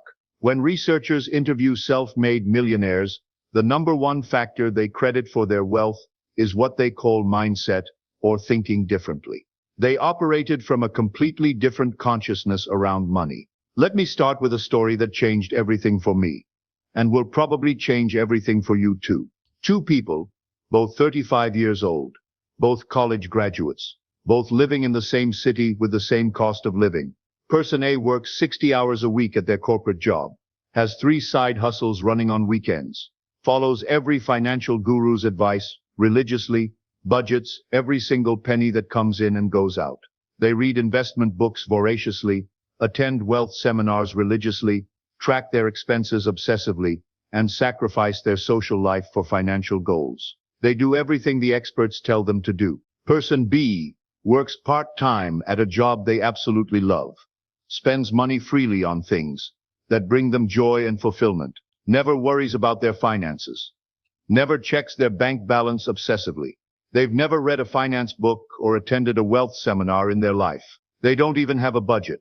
To most financial advisors, person B would be considered financially irresponsible. After 5 years, guess who has more money? If you guessed person A, the hard-working, disciplined, financially educated one, you'd be completely wrong. Person B not only has more money, they have 10 times more money. And here's the part that will blow your mind. Person B didn't inherit it, didn't win the lottery, didn't get lucky with crypto or stocks, didn't start with any advantages whatsoever. They came from the exact same middle-class background as person A. The only difference, and I mean the only difference, was what was happening in their consciousness around money. Person A was operating from what I call scarcity consciousness, the deep-seated belief that money is hard to get, that you have to work extremely hard for every dollar, that there's not enough to go around, that you have to sacrifice and struggle to be worthy of wealth, that rich people are either lucky or somehow morally compromised. Person B was operating from wealth consciousness, the absolute knowing that money flows easily and naturally to those who are aligned with it, that opportunities are everywhere waiting to be recognized by someone with the right awareness, that abundance is their natural birthright, that wealth is simply a reflection of their inner state of being, that money is a tool for good and they deserve to have plenty of it, and that consciousness difference created completely different financial realities. This is what I call the great money deception. And once you see it, you can never unsee it. Your entire relationship with money will transform forever. But before we go deeper, let me address something you might be thinking right now. You might be saying, this sounds too good to be true. This sounds like positive thinking nonsense. I've tried affirmations and vision boards, and they didn't work. And you're absolutely right to be skeptical, because what I'm about to share with you isn't about positive thinking or affirmations or pretending your problems don't exist. This is about understanding the fundamental nature of reality itself and how consciousness literally creates physical experience. Quantum physics has proven that consciousness affects physical reality at the most fundamental level. The observer effect demonstrates that the act of observation actually changes what's being observed. At the quantum level, particles exist in all possible states simultaneously until consciousness collapses them into a specific reality. This isn't philosophy or metaphysics. This is hard science. And if consciousness can affect reality at the quantum level, why would we assume it doesn't affect something as mundane as money? Here's the lie that's been programmed into all of us since we were children, reinforced by our parents, who learned it from their parents, taught in our schools, promoted by our society, and especially perpetuated by the financial industry itself, because it keeps them in business. We've been told that money comes from external effort alone. Work harder, get more money. Work smarter, get more money. Get more education, more skills, more connections, more experience. Get more money. Save more, invest more, budget more, sacrifice more, hustle more. The entire financial world operates on this fundamental assumption that money is created through external action and external action alone. And look, I'm not saying those things don't matter at all. External action is important. But here's what nobody tells you. Here's the secret that the financial industry doesn't want you to know, because it would put them out of business. All of that external action is completely powerless without the right consciousness behind it. You can have the best financial strategy in the world, but if your consciousness is tuned to scarcity, that strategy will fail. You can work 80 hours a week, but if your inner state is one of lack and limitation, you'll stay broke no matter how hard you work. Think about it like this. And this analogy will change how you see everything. You have two people planting identical seeds, same size, same genetic potential for growth. One person plants their seeds in rich, fertile soil that's been prepared with organic nutrients, perfect drainage, optimal pH levels, ideal moisture content, and perfect conditions for growth. They've created an environment where those seeds can't help but flourish. The other person takes the exact same seeds and plants them in concrete, hard, impenetrable concrete that won't allow any growth whatsoever. They water them with the same care, give them the same amount of sunlight, tend to them with the same attention and dedication. Which seeds grow? Obviously, the ones in fertile soil. The external action, planting the seed, watering it, giving it sunlight, caring for it, was identical. But the environment, the foundation, the soil itself determined whether those seeds would flourish or die before they even had a chance to sprout. Your consciousness is that soil. Your beliefs about money, your assumptions about wealth, your inner state around finances, your subconscious programming about what you deserve, your inherited beliefs from your family, your cultural conditioning about rich people. That's the environment where all your financial efforts either flourish or die before they even have a chance to grow. And here's where it gets really interesting. Here's where most people have their biggest breakthrough moment. Most people have been trying to grow money in concrete their entire lives, wondering why nothing's working, wondering why they can't get ahead no matter how hard they try, wondering why other people seem to have it so easy while they struggle for every dollar. They're focused entirely on the external actions, the seeds they're planting, the watering, the care, while completely ignoring the soil of their consciousness. But consciousness, that invisible inner environment, that's the true source of all wealth. And once you understand this, once this really clicks at a deep level, everything changes. You stop being a victim of your circumstances and start being the conscious creator of your financial reality. So let me ask you something that might seem obvious at first, but I want you to really think about it, really contemplate it deeply. Where does money actually come from? Most people would immediately say work or business or investments or the stock market or real estate. But think deeper than that. Think about the fundamental source. Where do business ideas come from? Where do investment opportunities come from? Where do job opportunities come from? Where do the insights that lead to financial breakthroughs come from? Where do the innovations that create billion-dollar companies come from? They come from consciousness, from awareness, from your ability to recognize patterns that others miss, see possibilities that others overlook, and attract what already exists in the infinite field of potential. Every single dollar that has ever entered your life came to you through your consciousness first. You became aware of an opportunity that others didn't see. You recognized a possibility that others missed. You had an idea that others didn't have. You met the right person at the right time. You were in the right place when the opportunity presented itself. You had the insight that led to the breakthrough. And here's the key that changes everything.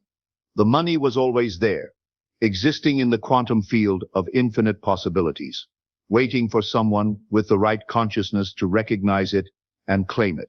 Think about this. Every business that exists today, every fortune that's been made, every financial opportunity that's ever manifested, all of these existed as possibilities long before someone made them real. The internet existed as a possibility long before it was invented. Amazon existed as a possibility long before Jeff Bezos started it in his garage. Your next financial breakthrough exists as a possibility right now, waiting for your consciousness to tune into it. Your consciousness is like a radio antenna that can tune into different frequencies of possibility. When your consciousness is tuned to scarcity, you literally cannot see the opportunities that are right in front of you. Your brain filters them out because they don't match your predominant frequency. When your consciousness is tuned to wealth, you become a magnet for financial opportunities. You start noticing things you never noticed before. You start attracting people and circumstances that create abundance. Let me give you a perfect example that will make this crystal clear. And this is a true story that one of my students shared with me. Sarah was struggling financially for 7 years straight. She was working 2 jobs, one as a waitress and one cleaning offices at night, barely making ends meet, stressed about money constantly, living paycheck to paycheck with no savings. She tried everything the financial experts recommend. She used budgeting apps. She tried multiple side hustles. She took on extra shifts. She even went back to school to get additional certifications. She read every money book she could find, attended every free wealth webinar, followed every piece of conventional financial advice. Nothing worked. In fact, things seemed to get worse the harder she tried. She was stuck in what I call the effort trap, the belief that more effort equals more results. But she was applying all that effort from scarcity consciousness, so she kept getting scarcity results. It's like trying to drive a car with the parking brake on. No matter how hard you press the gas pedal, you're not going to get very far. Then she learned what I'm teaching you right now. She stopped focusing on her current financial situation and started operating from wealth consciousness. Instead of making decisions from I can't afford it, she started making decisions from how can I afford it. Instead of thinking I'm broke, she started assuming I have access to unlimited wealth. Instead of worrying about money constantly, she started feeling grateful for the abundance that was already flowing to her, even if she couldn't see it yet. Instead of seeing herself as someone who struggles with money, she started seeing herself as someone who naturally attracts wealth. Within 3 months, her life completely transformed. First, her boss at the restaurant offered her a management position she didn't even apply for, along with a 40% salary increase and benefits. A week later, a customer she had served once months earlier approached her about a business partnership in the wellness industry that would essentially double her income working fewer hours. 2 weeks after that, her neighbor, who was a successful entrepreneur traveling abroad for 6 months, asked if she wanted to house sit their beautiful $2 million home rent-free while they were gone. A month later, she was walking through a parking lot and found a wallet with $300 cash inside and no identification. After following all the legal procedures and waiting the required time period, she was legally able to keep the money. But here's where it gets really interesting. 2 months after that, she had an idea for an online course teaching people her wellness routines. She had never created an online course before, had no technical skills, no marketing experience, no business background. But from her new consciousness of abundance, the idea felt natural and exciting rather than overwhelming and impossible. She launched that course and made $15,000 in her first month. Within a year, she had built a 6-figure business working from home, doing what she loved. Now, did Sarah suddenly become more qualified overnight? Did she suddenly develop new skills? Did she become more hardworking? Did she get lucky? Did the universe randomly decide to bless her? No. She became more conscious. She aligned her inner state with wealth, and wealth began flowing to her through channels she never could have planned, predicted, or forced. That's the power of consciousness in action. But here's what really blew her mind when she looked back on that transformation. All of those opportunities, the management position, the business partnership, the house-sitting arrangement, even the wallet, had been potential realities all along. The restaurant had been looking for a manager for months, but hadn't considered her because she was just a waitress. The customer had been thinking about starting a wellness business for years, but hadn't found the right partner. The neighbor had been stressed about leaving their house empty, but hadn't thought to ask her. The opportunities were always there, existing in the field of infinite possibility. But when Sarah was operating from scarcity consciousness, she was literally invisible to those opportunities, and they were invisible to her. Her consciousness wasn't tuned to the frequency where those possibilities could manifest. When she shifted to wealth consciousness, she became a vibrational match for those opportunities, and they flowed to her naturally.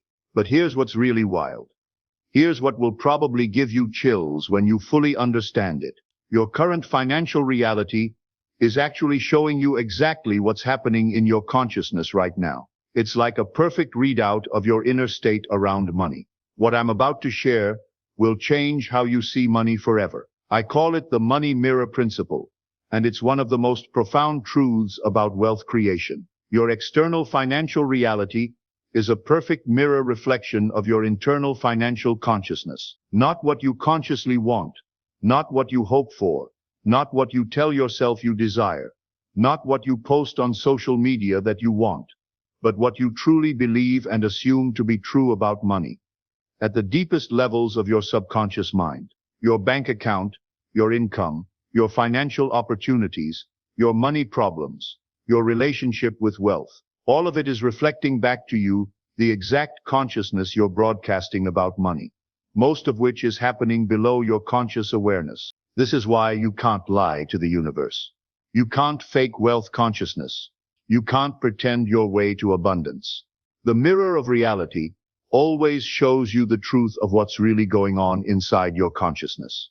If you're experiencing financial struggle, that's showing you that somewhere in your consciousness, you have beliefs that support struggle. If money flows easily to you, that's showing you that your consciousness is aligned with ease and flow. If you look in a physical mirror and see a frown, you don't try to change the mirror, right? You don't get angry at the mirror or try to convince it to show you a smile. You don't put makeup on the mirror or try to manipulate the reflection. You change your facial expression, and the mirror changes automatically and instantly to match your new expression. Same with money. If you want to change your financial reflection, you have to change your financial consciousness first. The external always follows the internal, never the other way around. This is why trying to create wealth through external action alone is like trying to change your reflection by manipulating the mirror. It doesn't work because you're working on the effect rather than the cause. When someone truly believes, not hopes, not wishes, not wants, but truly believes at a cellular, subconscious level, that money comes easily to them, their entire behavior shifts automatically, without effort. They notice opportunities that were always there but invisible to them before. They make different choices without even thinking about it consciously. They take different actions that feel natural and effortless, rather than forced and difficult. They attract different people into their lives. They have different conversations. They show up differently in the world. And those shifted behaviors create completely different results. When someone believes deep down that money is hard to get, that they have to struggle for every dollar, that they don't deserve wealth, that rich people are somehow bad or different, that there's not enough to go around, they unconsciously sabotage every opportunity that comes their way. They overlook possibilities that are right in front of them. They make fear-based decisions that keep them stuck in limitation. They attract people and circumstances that confirm their limiting beliefs. They engage in self-sabotaging behaviors without even realizing it. And they get fear-based, limited results that match their inner state. Let me give you another example that illustrates this perfectly. I had a student named Marcus who was making 6 figures in his corporate job, but was constantly stressed about money. Despite earning more than most people ever will, he never felt financially secure. He was always worried about losing his job, always anxious about unexpected expenses, always feeling like he didn't have enough. He had money coming in regularly, but it never felt like enough. As we worked together, we discovered that he had these deep unconscious beliefs that money was dangerous, that it corrupted people, that wealthy individuals were somehow morally inferior to poor people. He had absorbed these beliefs from his family, who always talked about evil rich people, and how money is the root of all evil, and how wealthy people got that way by taking advantage of others. Even though he consciously wanted more money and security, his subconscious was programmed to reject wealth and feel guilty about having it. So even though money came in regularly through his high-paying job, it always went out just as fast through what seemed like unavoidable circumstances. Unexpected medical expenses, major car repairs, family emergencies where he felt obligated to help, bad investment decisions that seemed smart at the time, friends who borrowed money and never paid it back, tax problems, you name it. His subconscious mind was literally rejecting the money because his deepest beliefs weren't aligned with having and keeping wealth. He was like a bucket with holes in the bottom. No matter how much water you pour in, it all leaks out.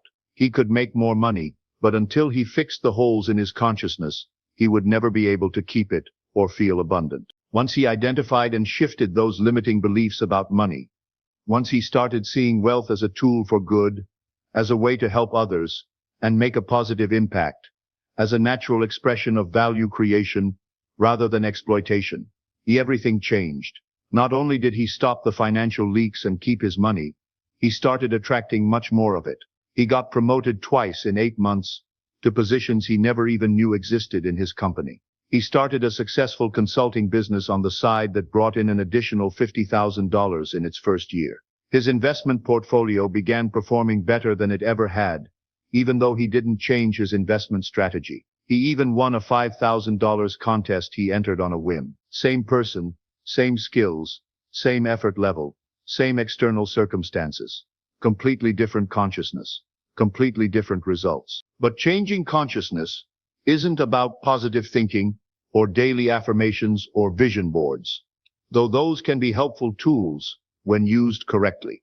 It requires understanding something much more fundamental and powerful that most people never learn. This brings us to the law of assumption, the most powerful principle in money creation, and honestly, in all of reality creation. Most people have never heard of the law of assumption, even though it's operating in their lives every single day. They've heard of the law of attraction, but the law of assumption is far more powerful and far more practical. Here's the critical difference that changes everything, and pay close attention, because this could be the most important thing you ever learn about creating wealth. When you hope for money, when you wish for wealth, when you want financial abundance, you're actually affirming and reinforcing the fact that you don't currently have it. Hope implies lack. Wishing implies absence. Wanting means you're focused on what you don't have rather than what you do have. Every time you hope for money, you're unconsciously telling the universe, I don't have money, please give me some. And the universe responds by giving you more experiences of not having money. But when you assume wealth is yours, when you operate from the inner knowing that abundance is your natural state, when you make decisions as if you already have access to unlimited financial resources, you're claiming wealth as already true in your reality. You're not asking for it, you're not begging for it, you're not hoping for it. You're assuming it, you're embodying it, you're living from it. Let me give you a simple example that will make this crystal clear and show you how assumption works in everyday life.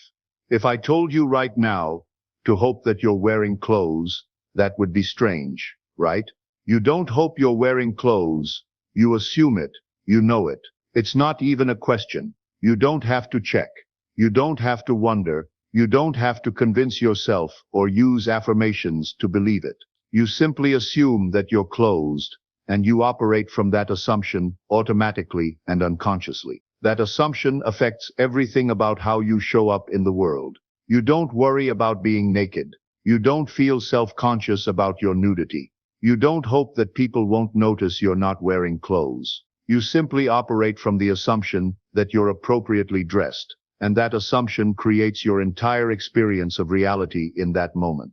That's exactly how you need to relate to money and wealth. Not as something you're desperately trying to get. Not as something that's outside of you that you need to chase or struggle for. Not as something you have to convince the universe to give you, but as something you already have natural, unlimited access to. It's a shift from I want money to I am wealthy. From I hope I can afford it to I can afford anything I truly desire. From money is hard to get to money flows to me easily and constantly. In the quantum field of infinite possibilities, and quantum physics has proven this scientifically through experiments like the double-slit experiment. There exists every possible version of reality simultaneously.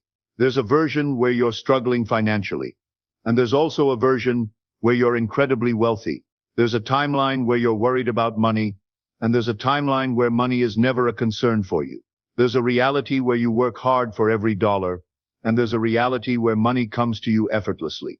All of these realities exist simultaneously in what physicists call the quantum field. When you assume the wealthy version as your true reality, when you embody that timeline with your thoughts, feelings, decisions, and actions, you begin collapsing that possibility into your physical experience. You start attracting the people, circumstances, opportunities, and resources that exist in that wealthy timeline. The difference between wanting money and being wealthy is the difference between lack consciousness and abundance consciousness.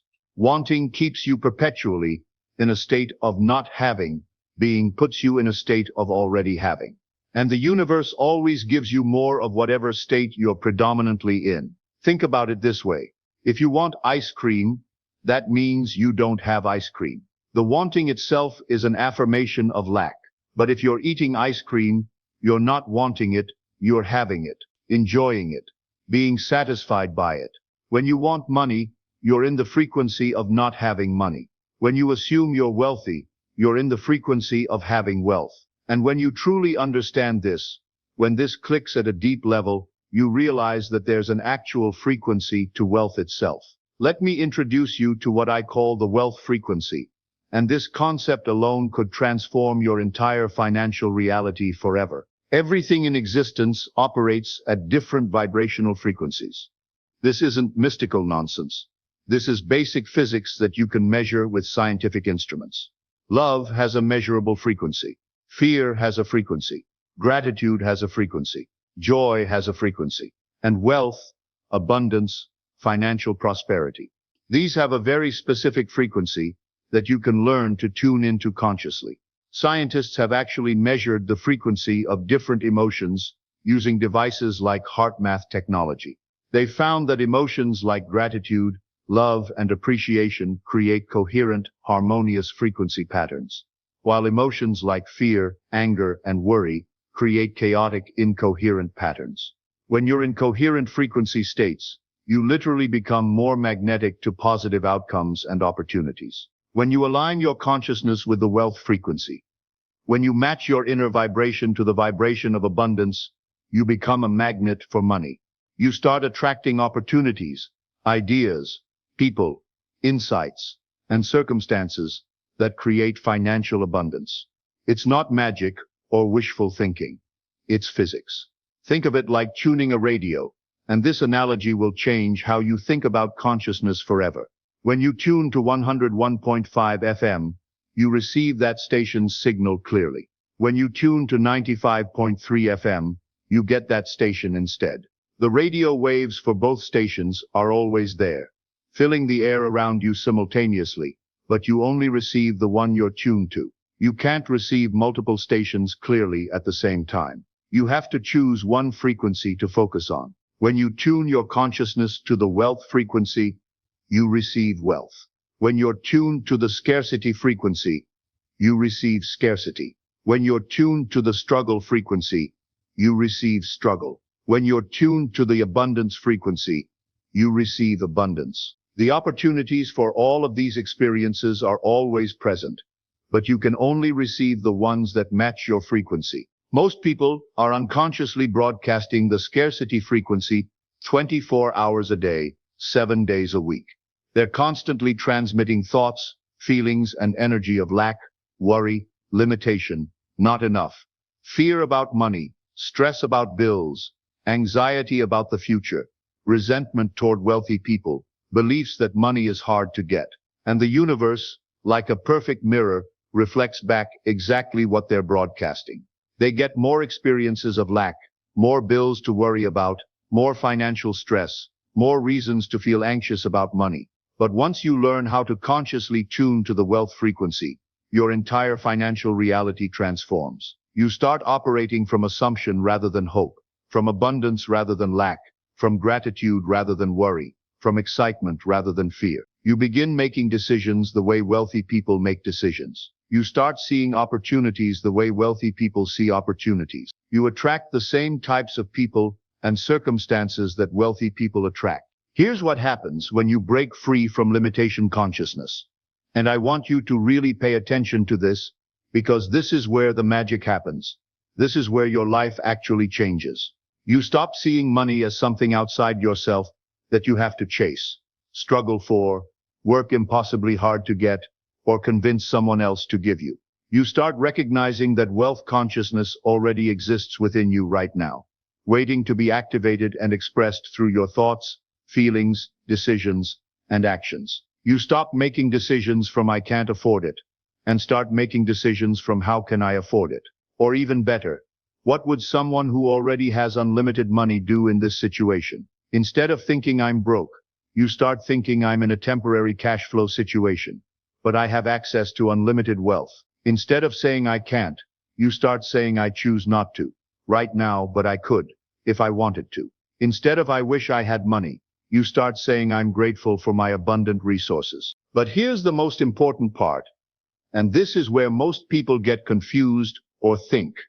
This is about denial or delusion. None of this requires you to deny your current financial situation or pretend that your bank account has more money than it actually has. You're not lying to yourself or living in fantasy land or ignoring reality. You're simply operating from a different level of consciousness, a different assumption about what's possible for you. You can acknowledge your current situation while simultaneously operating from wealth consciousness. You can say, I currently have $500 in my bank account, and I have access to unlimited wealth. You can say, I'm currently experiencing a cash flow challenge, and I know that abundance is my natural state. You can say, my income is currently X, and I'm open to receiving much more. The key is holding both truths simultaneously, the current physical reality and the larger spiritual reality. You're not denying what is, but you're also not limiting yourself to what is. You're acknowledging what is, while claiming what's possible. Most people make the mistake of thinking that acknowledging their current financial situation means they have to accept it as permanent. But that's not true. You can acknowledge where you are while simultaneously moving toward where you want to be. In fact, you have to acknowledge where you are in order to move beyond it, because you can't change what you won't acknowledge. The moment you truly grasp that consciousness creates your financial reality, not the other way around, everything shifts in the most profound way. You realize you've been trying to solve an inner problem with outer solutions. You've been trying to change your bank account to feel wealthy, when the real secret is to feel wealthy first and let your bank account catch up. You've been trying to change your circumstances, to change your feelings, when the truth is you have to change your feelings to change your circumstances. Most people are waiting for their external circumstances to change before they'll allow themselves to feel abundant. They think, once I have more money, then I'll feel wealthy. Once I get that promotion, then I'll feel successful. Once I pay off my debts, then I'll feel free. Once I reach my financial goals, then I'll be happy. But that's backwards. That's like waiting for the mirror to smile before you smile. It will never happen, because the mirror can only reflect what you're already expressing. You have to feel wealthy now, in this moment, regardless of your current circumstances. In order to attract the experiences that will match that feeling, you have to embody abundance before abundance can manifest in your life. You have to become the person who has what you want before you can have what you want. This is why some people can start with nothing and create massive wealth quickly, while others can work for decades with all the right strategies and stay stuck financially. It's not about luck, connections, education, intelligence, or even hard work, though all of those can be helpful. It's about consciousness. It's about the frequency you're broadcasting. It's about the assumptions you're operating from on a moment-to-moment basis. When you embody wealth consciousness, when you truly assume that abundance is your natural state, When you make decisions from overflow, rather than scarcity, the universe has no choice but to reorganize itself, to match your new level of consciousness. Opportunities appear seemingly out of nowhere. Ideas download into your mind, like inspiration from another dimension. The right people show up at the right time, with the right resources. Synchronicities become normal, everyday experiences. What most people call luck becomes your standard operating procedure. Your consciousness is the soil where your financial future grows. And just like a farmer wouldn't plant seeds in concrete and expect them to flourish, you can't plant money goals in scarcity consciousness and expect them to manifest. But when you prepare the soil of your consciousness, when you cultivate beliefs that support wealth, when you assume abundance as your natural state, every financial goal you plant will grow and flourish beyond what you thought possible. The financial industry doesn't want you to know this because it would put them out of business. They want you to believe that wealth creation is complicated, that you need their products and services, that you have to follow their complex strategies and formulas, that you need to work with financial advisors and buy their investment products and follow their complicated plans. But the truth is much simpler and much more powerful than anything they're selling you. Wealth is an inside job. It starts in consciousness and flows outward into physical reality. When your consciousness is aligned with abundance, the right strategies, opportunities, and resources will naturally appear in your life. When your consciousness is aligned with scarcity, no strategy in the world will create lasting wealth for you. This doesn't mean that external action isn't important. Of course, you need to take action. But when action comes from wealth consciousness, rather than scarcity consciousness, it feels inspired rather than desperate, effortless rather than forced, exciting rather than overwhelming. You find yourself naturally attracted to the right opportunities and naturally repelled by the wrong ones. You make better decisions because you're not operating from fear. You take more calculated risks because you're not afraid of losing what little you have. Here's what I want you to understand at the deepest level. You are not your circumstances. You are not your bank account. You are not your current financial situation. You are consciousness itself. And consciousness has the power to create any reality it assumes to be true. The money you want already exists. The wealth you desire is already yours in the quantum field of infinite possibilities. The only question is whether you're going to claim it or continue to reject it through limiting beliefs and scarcity consciousness. Every wealthy person started exactly where you are right now, as consciousness contemplating wealth. They didn't have the money first and then develop wealth consciousness. They developed wealth consciousness first, and then the money followed. This is the sequence that creates lasting abundance: consciousness first, then manifestation, not the other way around. Your current financial situation is not your financial identity. It's just where you happen to be right now, based on the consciousness you've been operating from up until this point. But consciousness can change, which means your financial reality can change.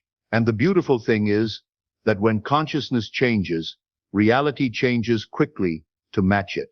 I've seen people transform their financial lives in weeks or months by simply shifting their consciousness around money.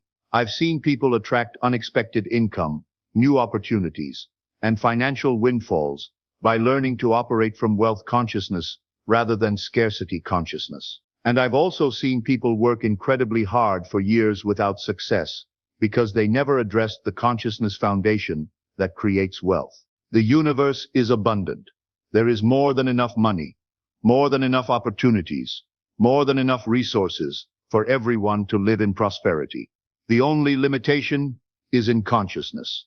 When you release the limitations in your consciousness, you release the limitations in your financial reality. But transformation requires commitment. It requires you to be more committed to your vision of abundance than you are to your current story of limitation. It requires you to choose faith over fear, possibility over circumstance, assumption over hope. It requires you to trust the process, even when you can't see immediate results. Remember, consciousness is the cause, and financial reality is the effect. When you change the cause, the effect must change.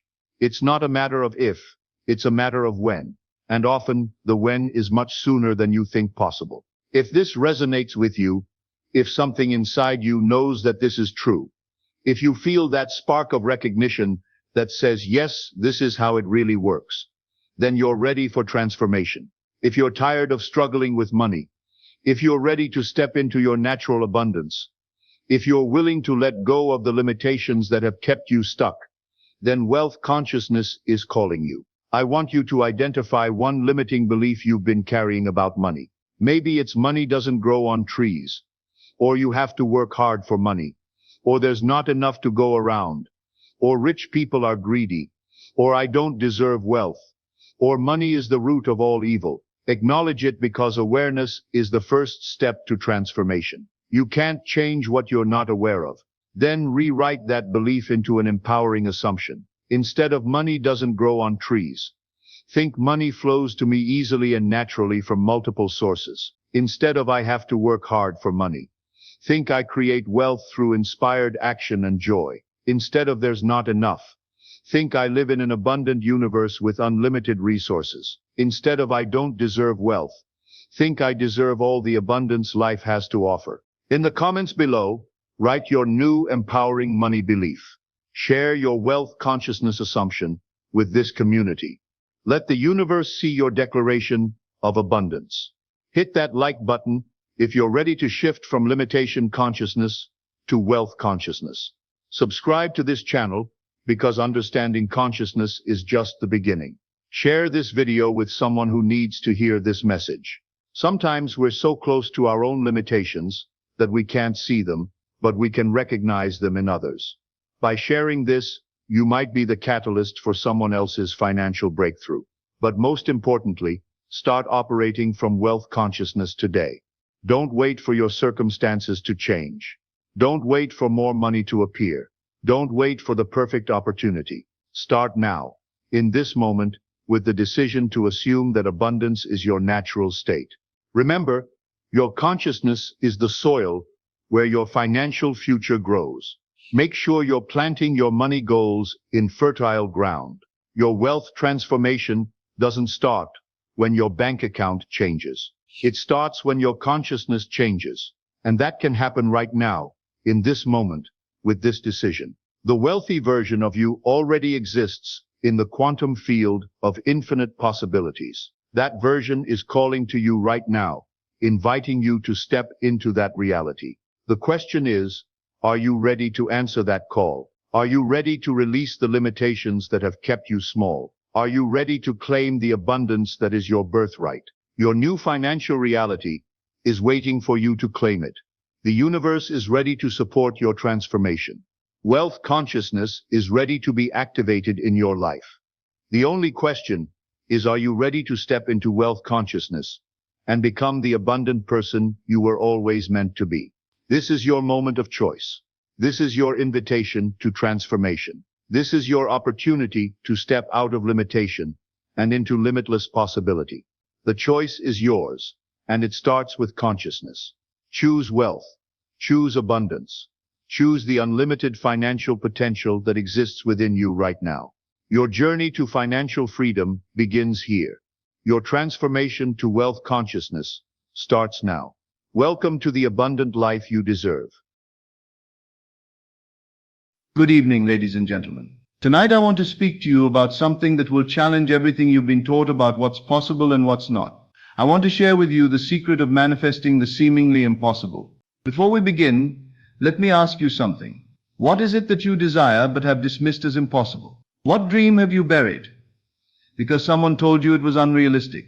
What healing have you given up on because the doctors said it couldn't be done? What financial breakthrough have you stopped believing in because the circumstances seem too dire? What relationship have you written off because it appears hopeless? I want you to hold that desire in your mind as we speak tonight, because I'm going to show you that there is no such thing as impossible. There are only assumptions you haven't dared to make. You see, my friends, the word impossible is nothing more than a limitation of the human imagination.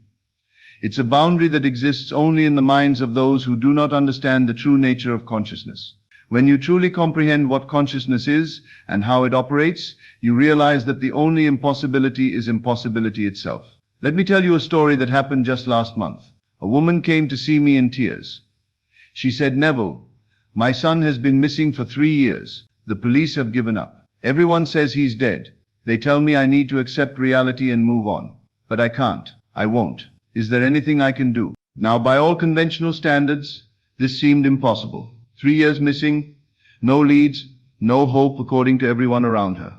But I looked at this desperate mother and I said, "My dear, the only reality you need to accept is that your son is alive, well, and coming home to you." "But how can you say that?" she asked.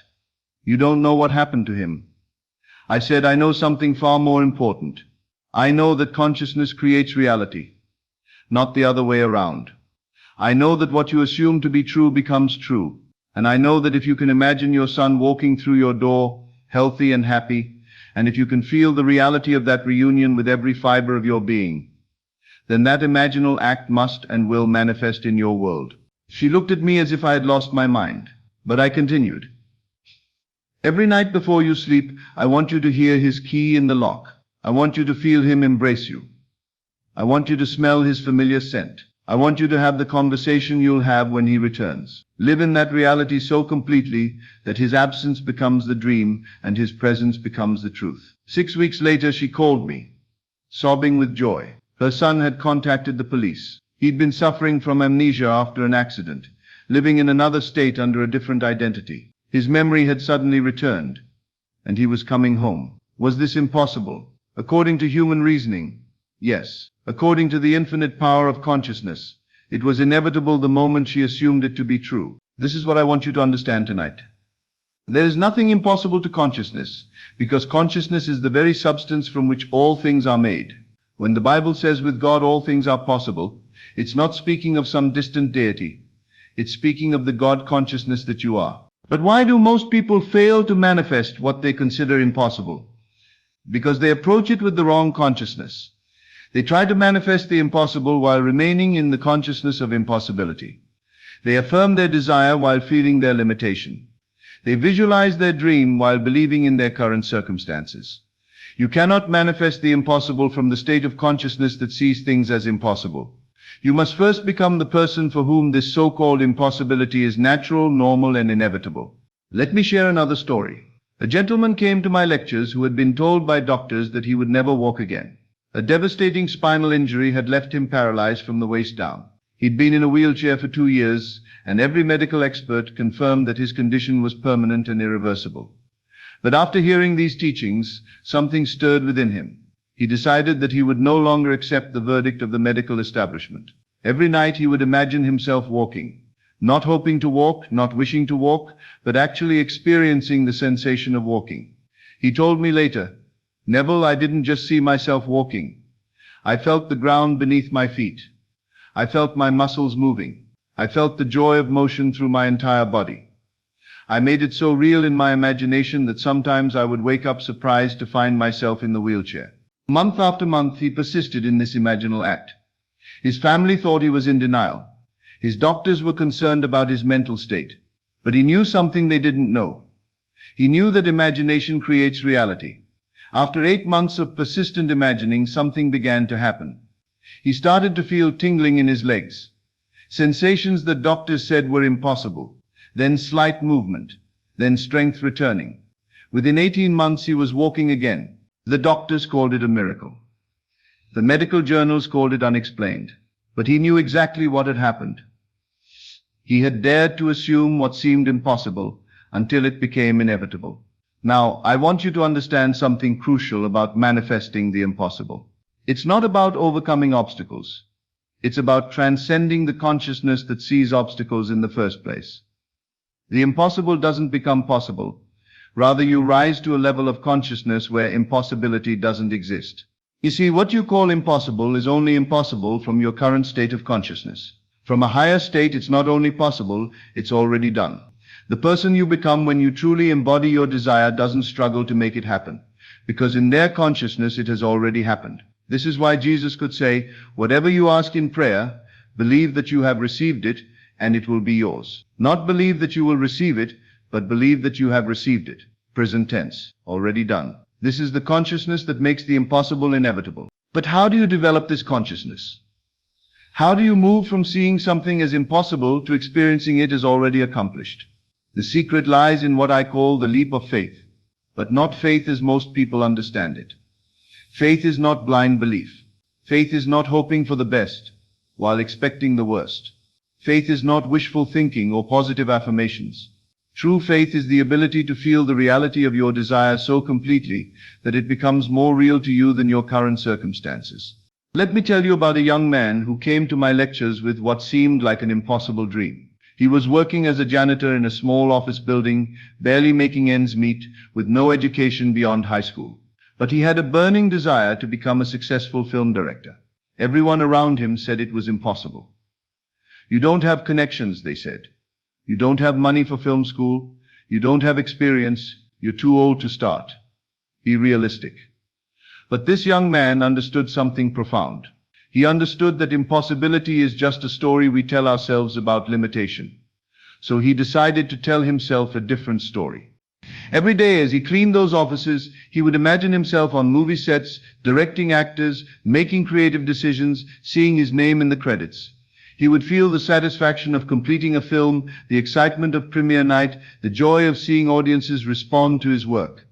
More importantly, he began to think from his desire instead of about his desire. Instead of thinking, I want to be a director, he began thinking, I am a director. Instead of cleaning those offices as a janitor who dreamed of making movies, he cleaned them as a director who was currently between projects. This shift in consciousness changed everything. He began to notice opportunities that had always been there but were invisible to his previous state of consciousness. He met people who could help him.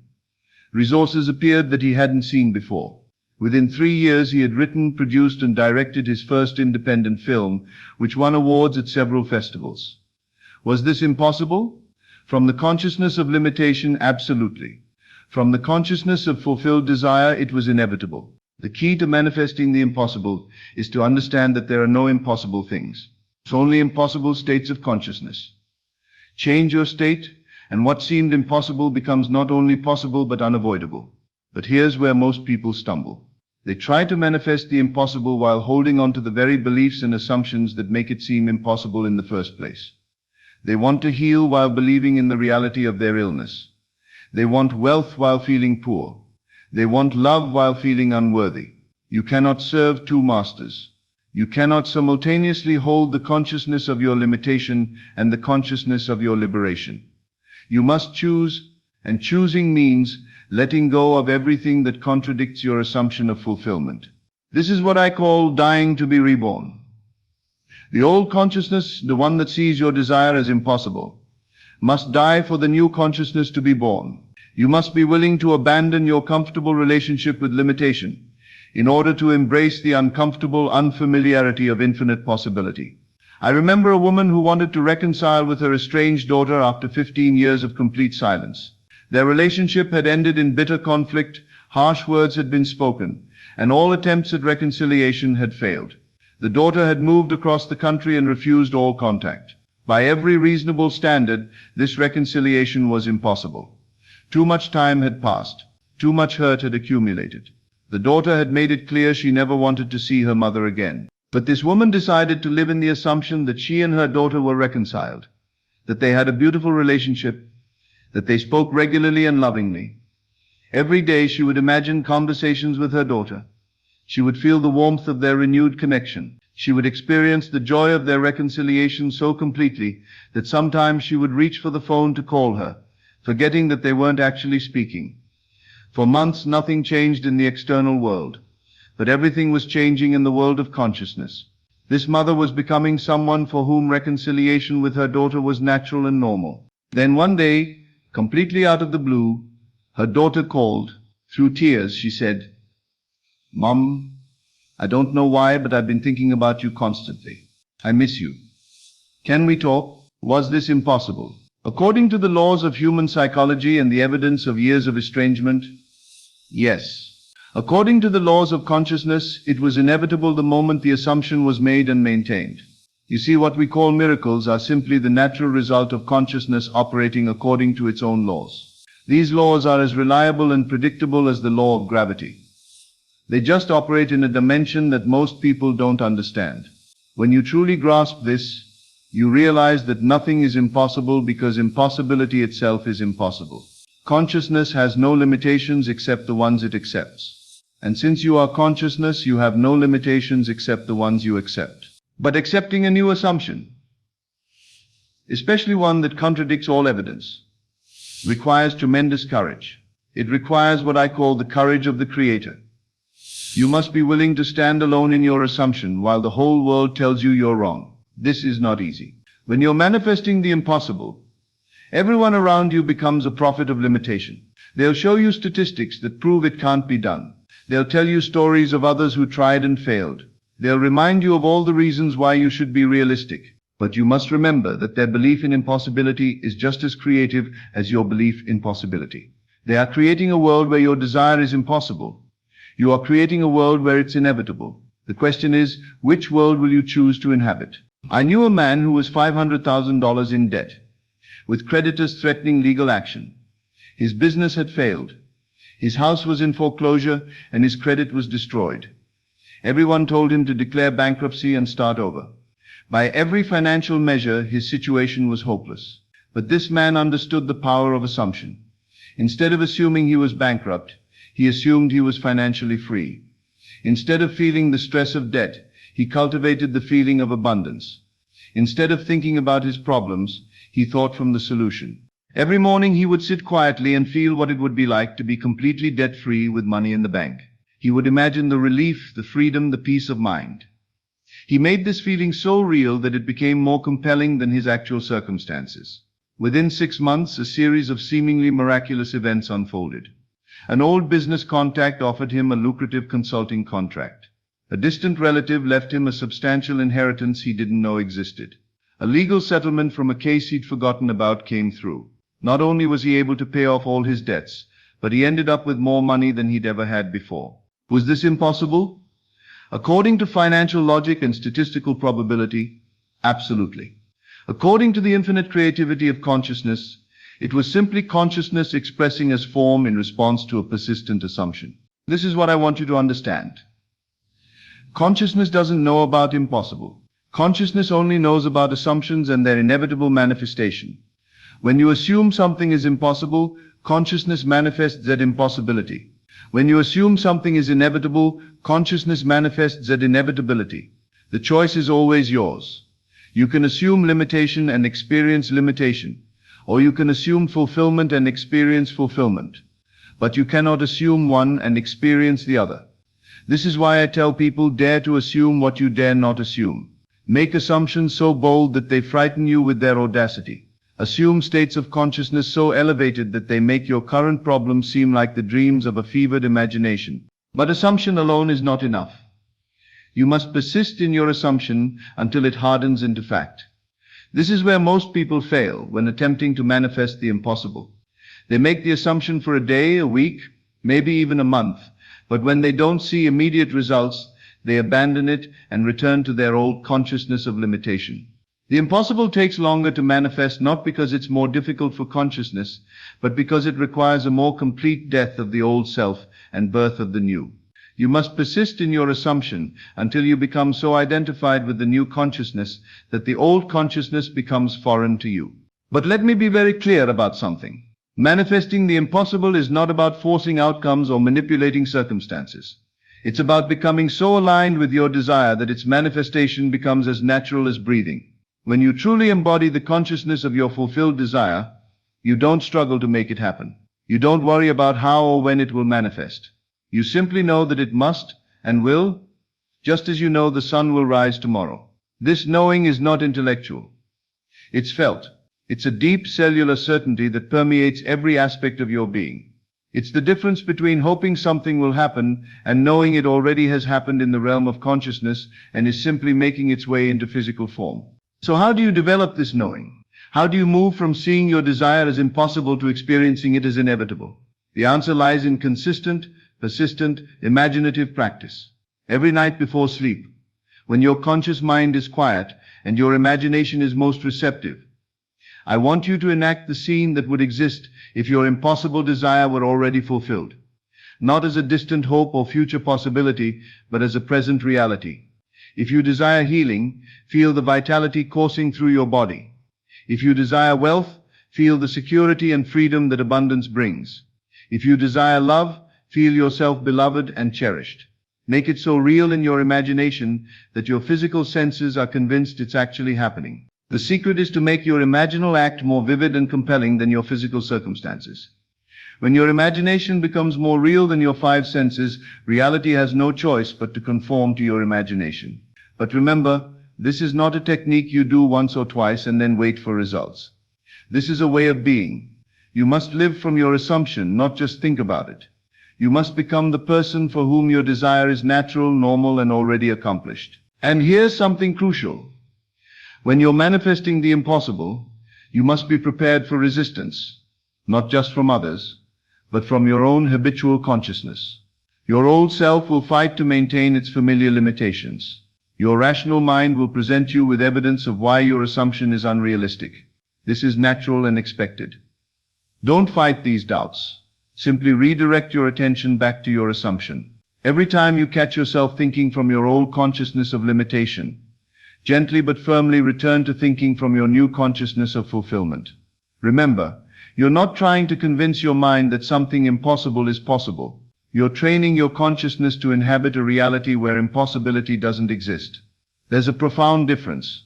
The impossible is only impossible for someone who believes in impossibility. For consciousness that has transcended such limitations, all things are not only possible but inevitable when properly assumed and persistently maintained. So tonight I challenge you to examine your deepest desires, the ones you've labeled impossible, unrealistic, too good to be true. I challenge you to dare to assume their fulfillment. I challenge you to become so bold in your assumptions that you shock yourself with your own audacity. But most importantly, I challenge you to persist. Persist in your assumption, regardless of what others say. Persist despite contrary evidence. Persist until your assumption becomes more real to you than your circumstances. Persist until the impossible becomes inevitable. For you are not human beings having spiritual experiences. You are consciousness itself, temporarily forgetting its own infinite creative power. When you remember who you truly are, nothing remains impossible. Everything becomes a matter of assumption and persistence. The question is not whether you can manifest the impossible. You are already doing it. The question is, will you do it consciously or unconsciously? Will you create by design or by default? Will you assume limitation or liberation? You are the operant power in your world. You are consciousness expressing as individual experience. You are the God of your own reality. And for God, nothing is impossible, including the realization of your most impossible dreams. Dare to assume. Dare to persist.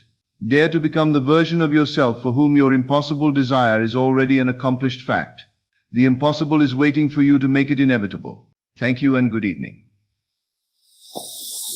And I'll see you in the next video. If this resonates with you and you found value in these teachings, please like this video, subscribe to Best of Lectures, and share it with someone who needs to hear this message. Your support helps me continue bringing you these powerful lectures that can transform lives. Until next time, remember, you are the operant power in your world. Many of us have bought a lottery ticket at some point, hoping for a life-changing win. But what if I told you there's a way to make that hope a reality? What if the lottery is more than just luck? The first step in this journey begins with your mind, your imagination. You see, the mind is not just a tool for thinking. It's a creator of realities. When you play the lottery, don't just purchase a ticket. Purchase it with the belief that you have already won. See it, feel it, and know that it is yours.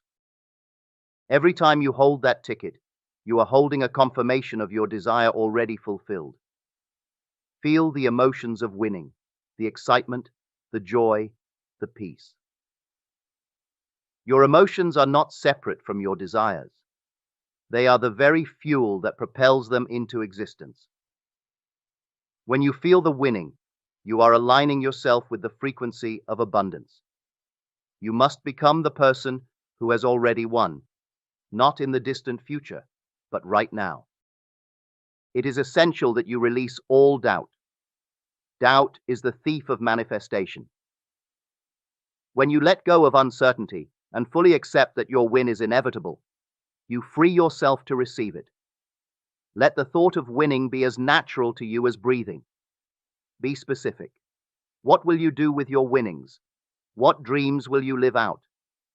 The more detailed and vivid your vision, the stronger the pull it has to manifest.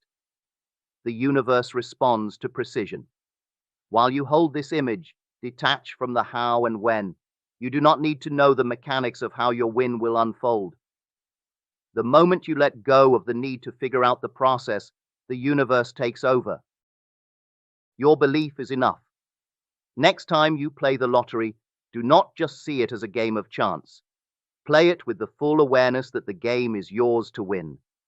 Hold your ticket not as a dream, but as a reminder that your desires are already being brought into existence. There is magic in your belief, in your imagination, and in your faith, that what you desire is already yours. Trust in the power within you. The magic isn't just in the numbers. It's in the belief you carry that your desires are already fulfilled.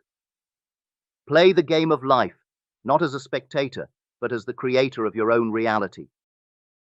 The power of imagination is one of the most profound forces in shaping our lives. It is not just a passing daydream or a fleeting thought. Imagination is the very blueprint of reality. Your mind is not a passive observer of the world. It is an active participant in the creation of your experience. Everything you see, hear, and touch began as an idea in someone's mind. It was first imagined before it ever became real.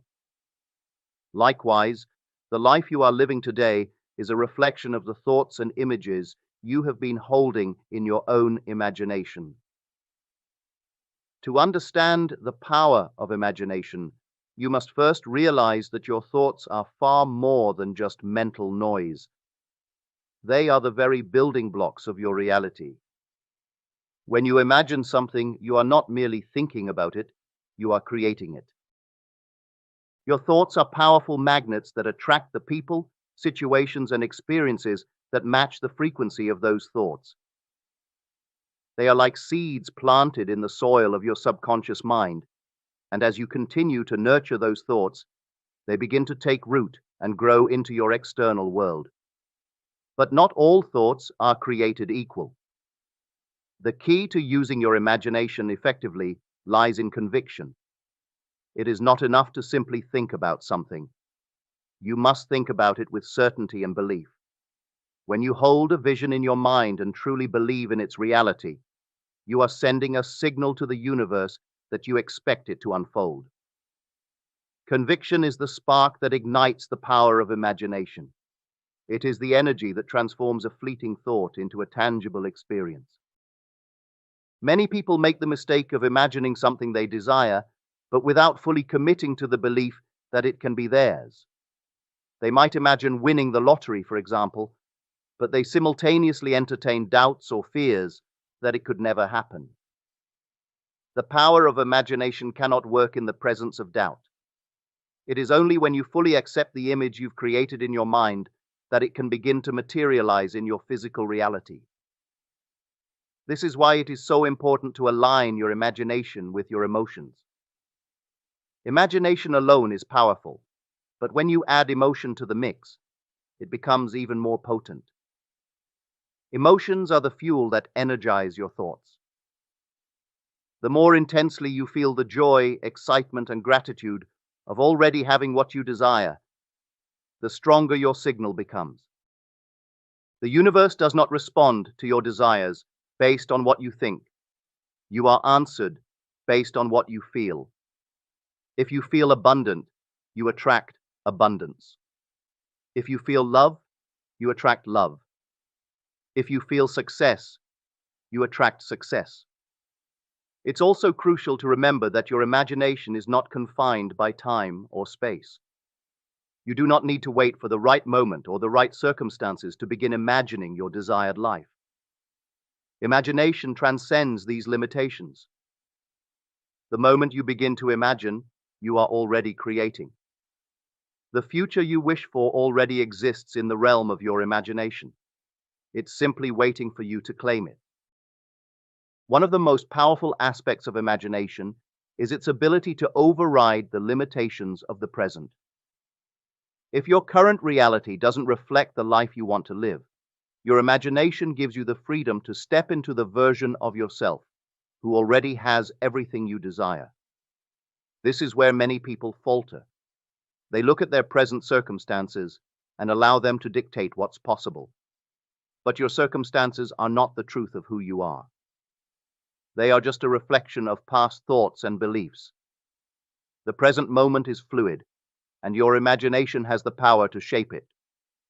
When you begin to fully grasp the power of your imagination, you will realize that you are not a passive observer in life. You are the creator. Every thought, every image you hold in your mind is a stroke on the canvas of your reality. The more clearly and vividly you see your desired outcome, the quicker it will begin to appear in your life. Imagination is the first step, but belief and emotion are what bring it into form. The next time you catch yourself imagining something, remember that it is not just a harmless daydream. Your thoughts are a powerful tool for creation. You are not merely thinking, you are laying the foundation for your future. Hold your vision with conviction, fuel it with emotion, and watch as the world around you begins to shift and align with the reality you've imagined. The life you desire is already yours. It is waiting for you to claim it through the power of your imagination. Emotional alignment is one of the most powerful principles you can embrace in the process of manifesting your desires. It goes far beyond simply thinking about what you want or imagining it in your mind. Emotional alignment requires you to step into the feeling of already having what you desire. It's not enough to envision your success. You must become it. You must embody the emotions of having already achieved your goal, because it is in those emotions that the true power of manifestation resides. The universe responds not just to your thoughts, but to the vibrational frequency you are emitting. Everything in the universe is energy, and emotions are a direct expression of your energy. When you align your emotional state with the reality you wish to create, you are signaling to the universe that you are ready to receive it. Your feelings are magnetic. They draw towards you the experiences, people, and opportunities that match the vibration you are emitting. Therefore, if you want to attract abundance, success, love, or anything else, you must first align your emotional state with the feelings of already having those things. Imagine for a moment that you have just won a large sum of money. Your mind instantly creates an image of what that would look like. Perhaps you see yourself celebrating with friends, buying your dream home, or traveling the world. But what truly matters in that moment is not the image itself, but the feelings that arise within you. How would you feel in that moment? Joyful, relieved, excited, grateful? These emotions are the true currency of creation. To manifest your desires, you must learn to feel those emotions now, not in the future, but in the present moment. The secret is to act as if you have already won, to embody the victory even before the physical evidence appears. This may sound difficult at first, especially if your current circumstances do not reflect what you desire, but it is in this very practice that you begin to shift your reality. Feeling the emotions of success, love, or fulfillment, even if you don't yet have them in your physical world, aligns your energy with the future you wish to create. When you feel the emotions of already having won, you create a powerful alignment between your inner world and the outer world you want to experience. You no longer need to chase after your desires because you are already living in the state of having them. Many people make the mistake of waiting for their desires to manifest before they allow themselves to feel the emotions associated with success. They think, when I get the money, then I'll feel abundant. Or when I find the right partner, then I'll feel loved. This is backward thinking. The secret to creating anything in your life is to feel the emotions of already having it. Even before the physical evidence is present, it's the feeling that fuels the creation process. This emotional alignment is what moves you from being in a state of lack to one of abundance. When you feel like a winner, when you genuinely embody the emotions of success and gratitude, you stop identifying with scarcity or limitation. You begin to identify with the version of yourself who has already achieved their goals. This shift in identity is crucial because your identity dictates how you experience the world. When you align with the emotions of your desired reality, you also align with the identity of the person who already has it. And once that alignment occurs, the universe begins to match your frequency by bringing you the experiences, people, and opportunities that align with that energy. Feeling your emotions as if your desires have already come true helps to build trust in the process. When you cultivate the emotions of already having received what you want, you send a clear signal to the universe that you trust its timing and its ability to deliver. You are no longer in a state of doubt or impatience, but in a state of deep belief that what you desire is already on its way. The next time you think about your dreams or goals, don't just visualize them, feel them. Let yourself bask in the emotions of success, joy, and fulfillment. Feel the gratitude as if it has already happened, and allow those feelings to become your new reality. The more you practice emotional alignment, the quicker your outer reality will begin to match the vibrational frequency you are sending out into the world. You are not just imagining your success, you are living it, right now, in every thought and emotion you experience. Doubt is the enemy of creation. It is the silent force that works against the flow of your desires, casting shadows on the powerful energy that could bring them into reality. When you doubt, you disconnect from the very source that holds the key to your dreams. Doubt clouds your vision and weakens your belief, making it impossible for your desires to manifest as they should. It is essential, therefore, to release doubt completely, as it has no place in the creative process. The true catalyst for manifestation lies in unwavering belief, in knowing that what you desire is already yours, and trusting that the universe will deliver it in its perfect time and way. At the core of manifestation is the law of assumption. When you assume that your desire is already a reality, you align your thoughts, emotions, and actions with the version of yourself who has already received it. The act of doubting this assumption creates resistance, disrupting the natural flow of your desires into your life. Doubt tells the universe that you are unsure, that you don't fully believe in your ability to receive what you want.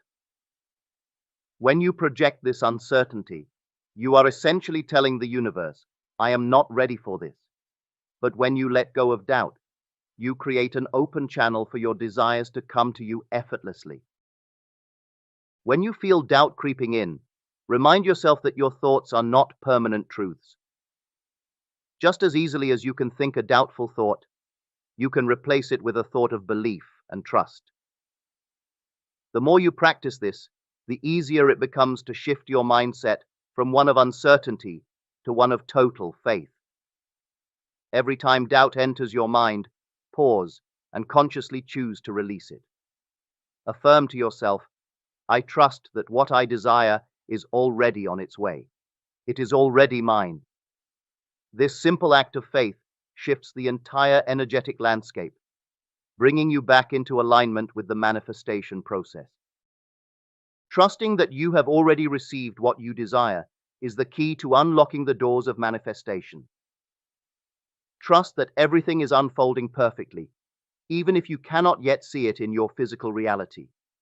The universe operates on its own timing, and while you may not always understand the how or the when, you must trust that it is working in your favor.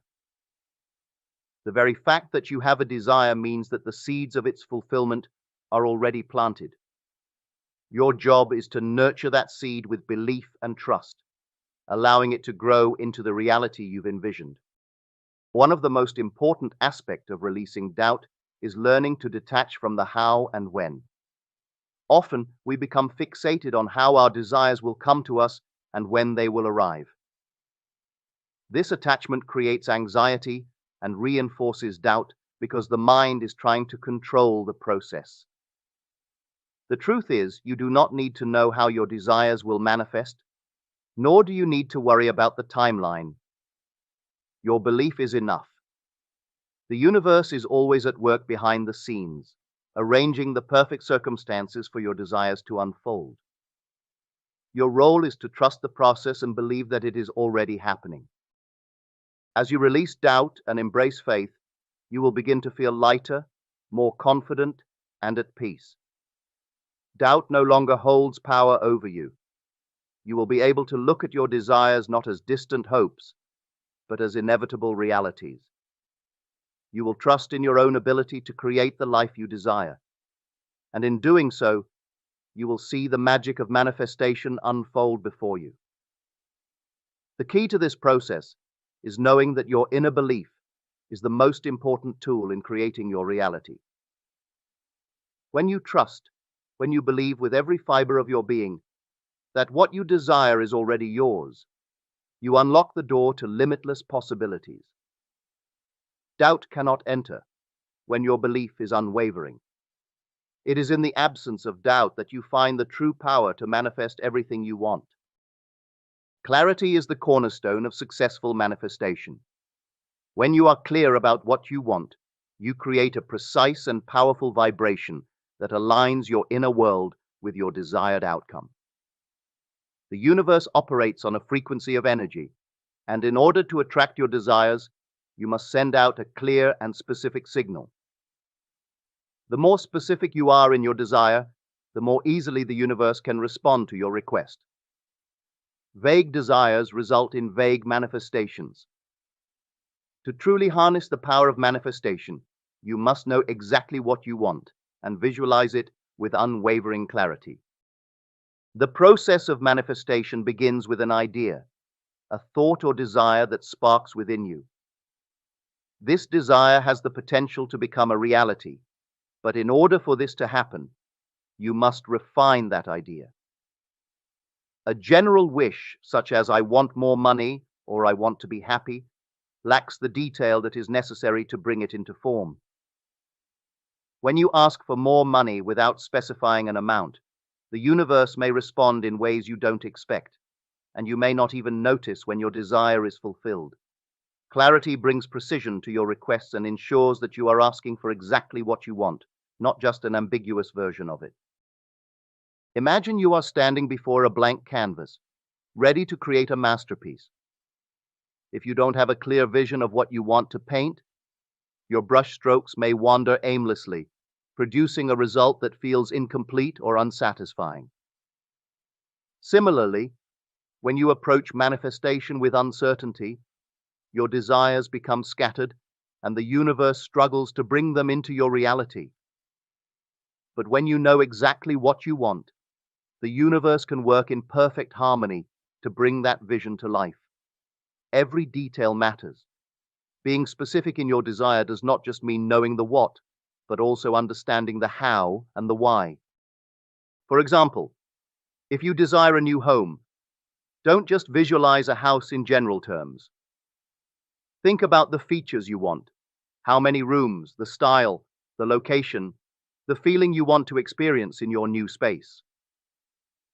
Visualize the color of the walls, the furniture, the natural light, and the energy you want to experience when you walk through the front door. The more detailed your visualization, the more the universe can align the energy necessary to make that home a reality for you. The same applies to any desire, whether it's financial abundance, a loving relationship, or a successful career. Clarity helps you create a vivid mental image of your goals, and this image is what fuels the energy needed for manifestation. When you have a clear mental picture, you can focus all your attention on it, infusing it with emotion and energy, and aligning your actions with the goal. This focus creates a powerful magnetic field around your desire, attracting the opportunities, people, and circumstances that will bring it to life. Clarity also strengthens your belief. When you are specific about your desires, you are telling yourself that you are worthy of receiving them. You are setting a clear intention, and intention is the driving force behind all manifestation. When your intention is focused and clear, you approach your goal with certainty, and this certainty is the fuel that propels your desires into reality. Clarity allows you to notice when the universe is responding. Often the universe sends us messages, opportunities, and signs that our desires are already in motion. If your desire is vague, it becomes difficult to recognize these signs. But when you are specific, you can easily identify when something aligns with your goal. The clearer your intention, the more you will begin to notice these signs, and this feedback from the universe will reinforce your belief that your desire is on its way. In the process of manifestation, clarity is essential because it gives the universe the roadmap it needs to deliver your desires. You must know exactly what you want, and you must hold that vision with absolute certainty. By doing so, you create a direct line of communication between your desires and the universe, ensuring that nothing is lost in translation. The more specific you are, the faster and more effortlessly your desires will come into your reality. Remember, the universe is always responding to your thoughts. So be clear, be specific, and trust that your desires are already on their way. Detaching from the outcome is one of the most liberating and powerful practices in the manifestation process. It is the practice of letting go of the need to control how and when your desires will manifest. While you focus your thoughts on your desire, you must also release any attachment to the details of how it will happen. This shift in mindset is essential for allowing your desires to unfold in the most natural and effortless way. When you are attached to the how and when, you are essentially limiting the universe's ability to deliver your desires in the most ideal way.